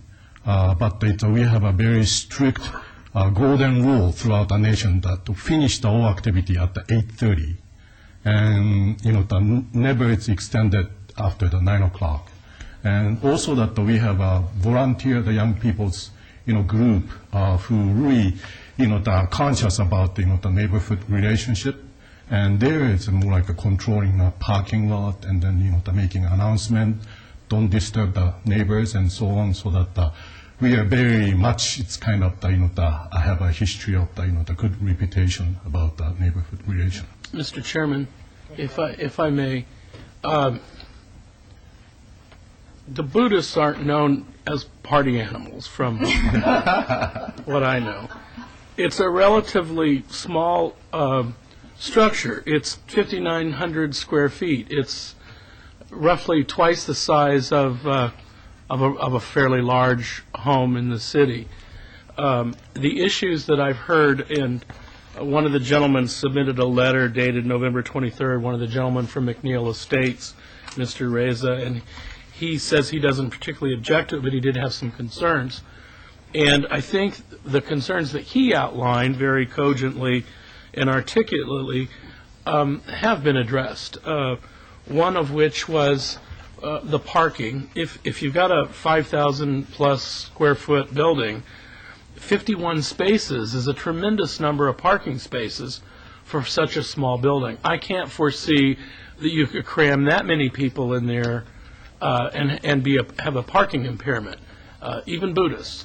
So The other issue is the lighting that he addresses. He's concerned that the lighting not spill out into the neighborhood, and I note that one of the conditions of approval talks about parking lot lighting standards shall be no more than 30 feet in height and shall utilize downward directed lights with full cutoff luminaries. And then it goes on to talk about the lighting on the exterior of the building shall be shielded and shall be downward directed.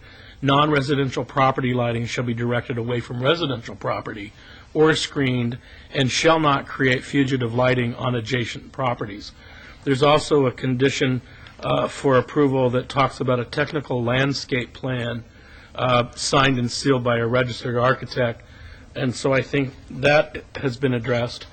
And the gentleman who spoke regarding medical-related services, I think he said he was a neurologist. I would remind you that this is not a zone change. It's not a general plan amendment. It's simply a site development review. And as the property owner, I don't think we can direct that there be a requirement that they have a medical-related service there. But my thought is, of all the things that could be developed along Charleston in that particular spot, I can't think of anything that would be more of an appropriate fit. And I say that with all sensitivity to McNeil Estates because I think it is probably the best neighborhood in the city. It's an absolutely wonderful neighborhood. And I think that this project, this relatively small footprint of a building, the nature of your faith and the numbers of people that would be attending, the excessive number of parking spaces that you have, and the conditions for approval. And Mr. Rankin, is there not an additional condition regarding a height requirement, or is that in the condition? Correct. I read into the record to the maximum height in the CD zone between Rancho and Valley View on Charleston is 20 feet, and I made that a condition of if approved. I just, in conclusion, I can't think of a better fit for this than this project. Thank you. Mr. Chairman? Well, Commissioner Evans, like to invite you to Ward 5, where we have, I think, about 95 churches in a 5-mile square area. And which I heard you're not attending. That's the Pentecostal. They fire and brimstone. I tend to like to get on my knees and be quiet. But if you, I think this goes to, I don't think this neighborhood is opposed to the use. I just think of what it will do to the quality of life. And I say that over a period of time. Because I think churches are just like businesses, and the doors are open, and the goal is to increase the membership over a period of time. I think what stands out to these folks is they heard the number 700 families. They heard 3 nights a week from 7 to 9.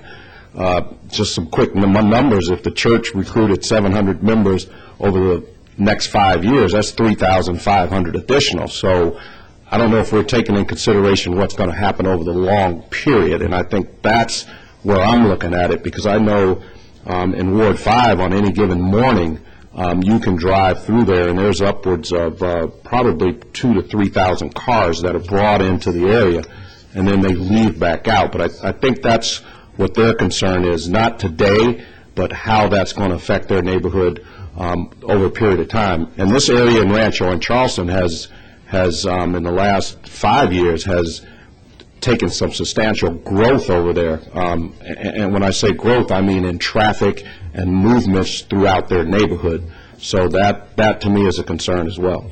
Yes.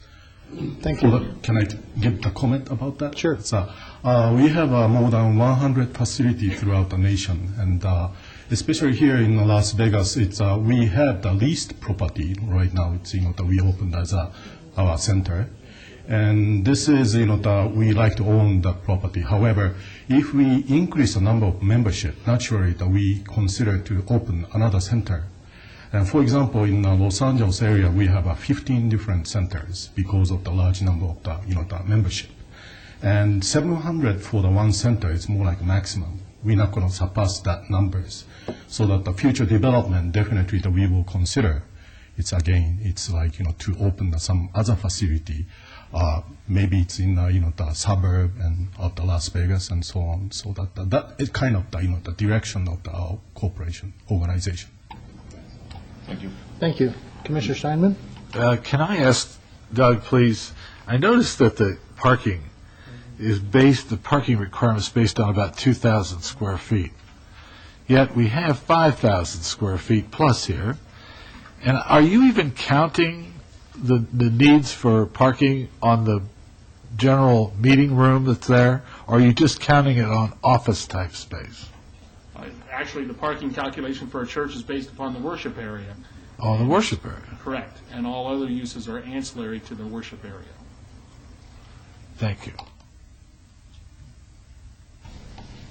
Mr. Chairman? Commissioner Trujillo?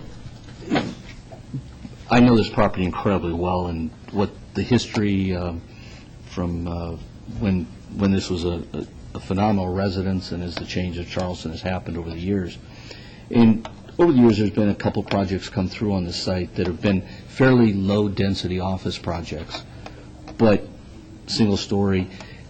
And really, some of the problems with the site in that regard is where you have the property wrapped behind the RE, where it backs up to several residences in a more isolated location.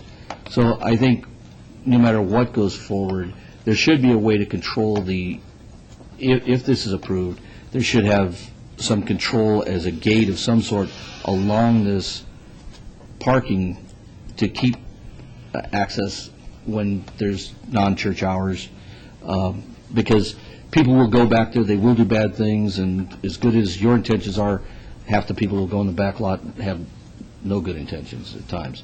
But that being said, if you look at the plan, I understand staff's calculations, but if you look at the plan, there's roughly an opportunity for, at any one time, about 433 individuals to be in this facility.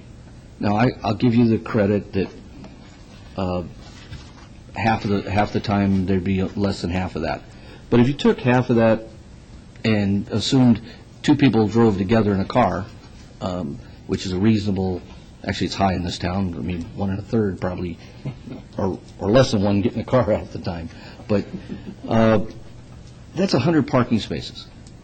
I want staff who, that wrote the recommendation here to tell me how we assure the residents are sitting back here that there isn't an overflow scenario that does like almost every other church in neighborhoods in this community, where everybody parks on the property around there, because these are ranch estates back off Ashby, and I think they've been committed to being in the center of town for longer than anybody even realizes downtown works. But we need to be sensitive to their concerns, and I think we need to be realistic that there will be reasonable attendance to this, one way or the other, and that reasonable attendance will impact those neighboring residential streets. And with Charleston being the way it is, it's not like somebody's going to park in the property next door in Charleston.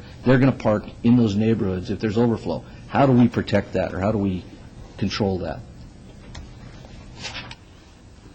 Want to respond? It's again, it's we had the highly conscious about the community relations, so that definitely we will communicate with our local members. And by the way, it's our main auditorium has 171 seats, so we cannot hold 400 people, and we don't plan to hold that people. So probably our activity can be organized as a size of our main auditorium. And as you mentioned, still we need a little more of the parking if each person driving in their own car. And we are really right now thinking about if this get approved, we will negotiate with neighborhood facility.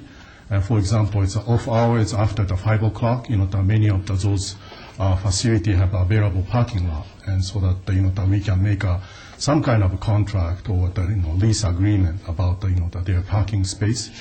for, of course, the neighborhood concern, at the same time, we consider about the convenience of our membership and safety, so that, we can secure the enough number of parking around the center. So that is kind of the thinking, that we have right now. Also, I think that the question was directed to staff, and I too would be interested in understanding any kind of suggestions you may have, because, thus far, my client's been more than receptive to trying to understand and mitigate any potential problems with, interacting with the residential area. And if there are suggestions, we would be, more than happy to try to entertain them and accommodate them if possible. Commissioner Glaze? I don't want to speak for staff, but I'm curious too, but because I go through my ward every Sunday, and the church parking lots are full, and the overflow of the parking stretches into the neighborhoods. It stretches out onto the street. So I don't know how you stop that from happening, other than putting no parking up and down the residential streets. Well, I'd like to address that. I'm Vaughn Tafreli, and I represent the local membership here in Las Vegas. I reside at 5120 Copper River Avenue in Las Vegas. Several of these points are taken to heart. We considered these things before getting to this point before you. In the current location that we're at, we are very sensitive and conscious of the neighboring businesses and residents. We participate and have participated for the past 6 years in the Adopt a Block program, where we clean the neighborhood a half-a-mile radius. We also have an agreement with a firm that is near our location now for overflow parking. We have very sensitive members who believe in the care and concern of the neighbors in which we impact our activities, and we let the members know that it's inappropriate to park in places that will cause some kind of problem, as in the case with neighbors. We're very much into carpooling. We have people coming from different points in the city, and very often there will be 2 to 4 people per car, just for the sake of being able to actually dialogue on the way to the activities.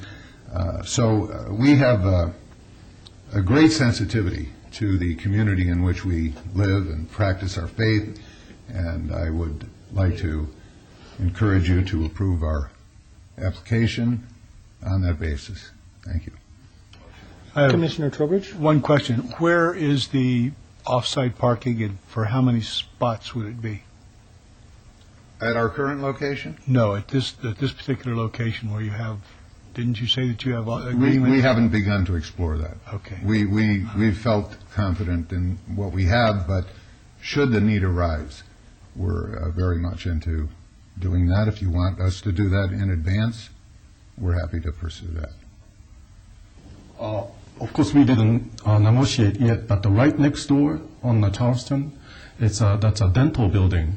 Behind the building, that they have about 50 or so the parking space, and probably I checked their office hours. It's before like 6 o'clock. Most of the office closed, and I checked. It's their space. The parking space is always empty. In the evening, so that probably we will first negotiate with the neighbors. Okay. Commissioner Evans, did you have a motion? No, I was just going to say I'm still not convinced there's a parking problem. We got twice as many spaces, I think, as that they need. So I think he said too is that their chapel only holds 771 people. Right. No. That's this year. That doesn't say 5 years from now. Now it's 100 and something. But the plan they submitted is calculated at 287 occupants. I mean, I took the numbers off their plan. I didn't try to. How do you get 287 people in a 5,900 square foot building? We were told as 21 is a parking space required for the approval. And you got 50 some. 51. Yes. Okay. Okay. Was that a motion? I'm not sure what my colleagues are what their concerns or what their temperament on this is. There is one question regarding walls. Is there a wall around there? Mr. Steinman, did you want to make a very brief comment? Are we putting a wall around the parking area? Yes. 5 feet? Yes. Is that what we're doing? As high as possible. Okay, thank you very much. And plants also. Well, the conditions of approval talk about a professional landscape plan, the lighting, and you're in agreement with all the conditions that we've listed. And in addition to Mr. Rankin, the other condition, was it in the conditions for approval, or was that amended? That was amended. I amended the Okay. elevation, added an additional date. The height restriction. And the height restriction. And you're in agreement with everything, is that correct? Yes, that was stated for the Then record. my motion would be to follow the recommendation of the staff for approval. I think that you've absolutely met your case, and my hope is if there is a problem, that you will, you seem like folks of real integrity, and that you'll work those things out. And again, the McNeil Estates, in my opinion, probably the best neighborhood in the whole town. So I would encourage you to work real closely with them if there are any problems at all. So my motion would be for approval. Commissioner? We have a motion for approval on item 40. Commissioner, did you give any thought to the idea of... No, you turned him off. Okay. Did you give a thought to the idea of having security on the entrance to their parking lot for after hours? Security for the Buddhists? No, security for the neighbors from people going into the back lot behind those residences there, totally blocked from any visual from Charleston, Kalen. You mean a security guard or a security No, security gate? gate. Of some sort to close off the back part of the parking lot that is backs to residential areas, I think is. Is that something that, I think that would be in everybody's best. Actually, this morning that we discussed with the architect, and then we like to have some security, so that the off hours at the latest 9 o'clock we close the chain or gate or whatever to secure. so you're in agreement with that, and I understand what you're saying now, Commissioner. I was thinking you wanted a security guard. Ms. Wheeler, do you have any ideas about? The condition could be that the parking area shall be secured during hours when the facility is not in operation, subject to approval of a plan submitted to Planning and Development. And Public Works would like to look at that plan as well. And Public Works. Very good. So my motion would be amended accordingly. I'd like to support this, but I would support it if it had a security gate in the description. That's what they just wanted. Well, why I'm more don't than we? happy to comply with that. The David security actually gate then? have talked about Okay. it for a few weeks but prior to this, so I don't think that would be a problem. Okay, so Given you're in that my agreement. kindergarten teacher lives in the area, I think I'm going to have to be more than compliant. You're in agreement with that, everything right? I want to do. You're in agreement. Absolutely in agreement. Great. Then my motion would reflect. And that would just say Commissioner- secured by gate. Secured by gate, yes. That's fine. Thank you very much. Thank you for your consideration. Thank you. Please vote. Post. Motion carries. And that item will go forward to City Council on January 9th. Thank you. Now we'll move on to citizens' participation. Citizens' participation. Public comment during this portion of the agenda must be limited to matters within the jurisdiction of the Planning Commission. No subject may be acted upon by the Planning Commission unless that subject is on the agenda and is scheduled for action. If you wish to be heard, come to the podium and give your name for the record. The amount of discussion time on any single subject, as well as the amount of time any single speaker is allowed, may be limited. I think you have a speaker right over here. Commissioner Trowbridge wants to be a speaker? No, related to the last item, and it'd be irrelevant at this point. Thank you. Okay, sorry. Seeing no one, I'll close the public participation, and the meeting's adjourned.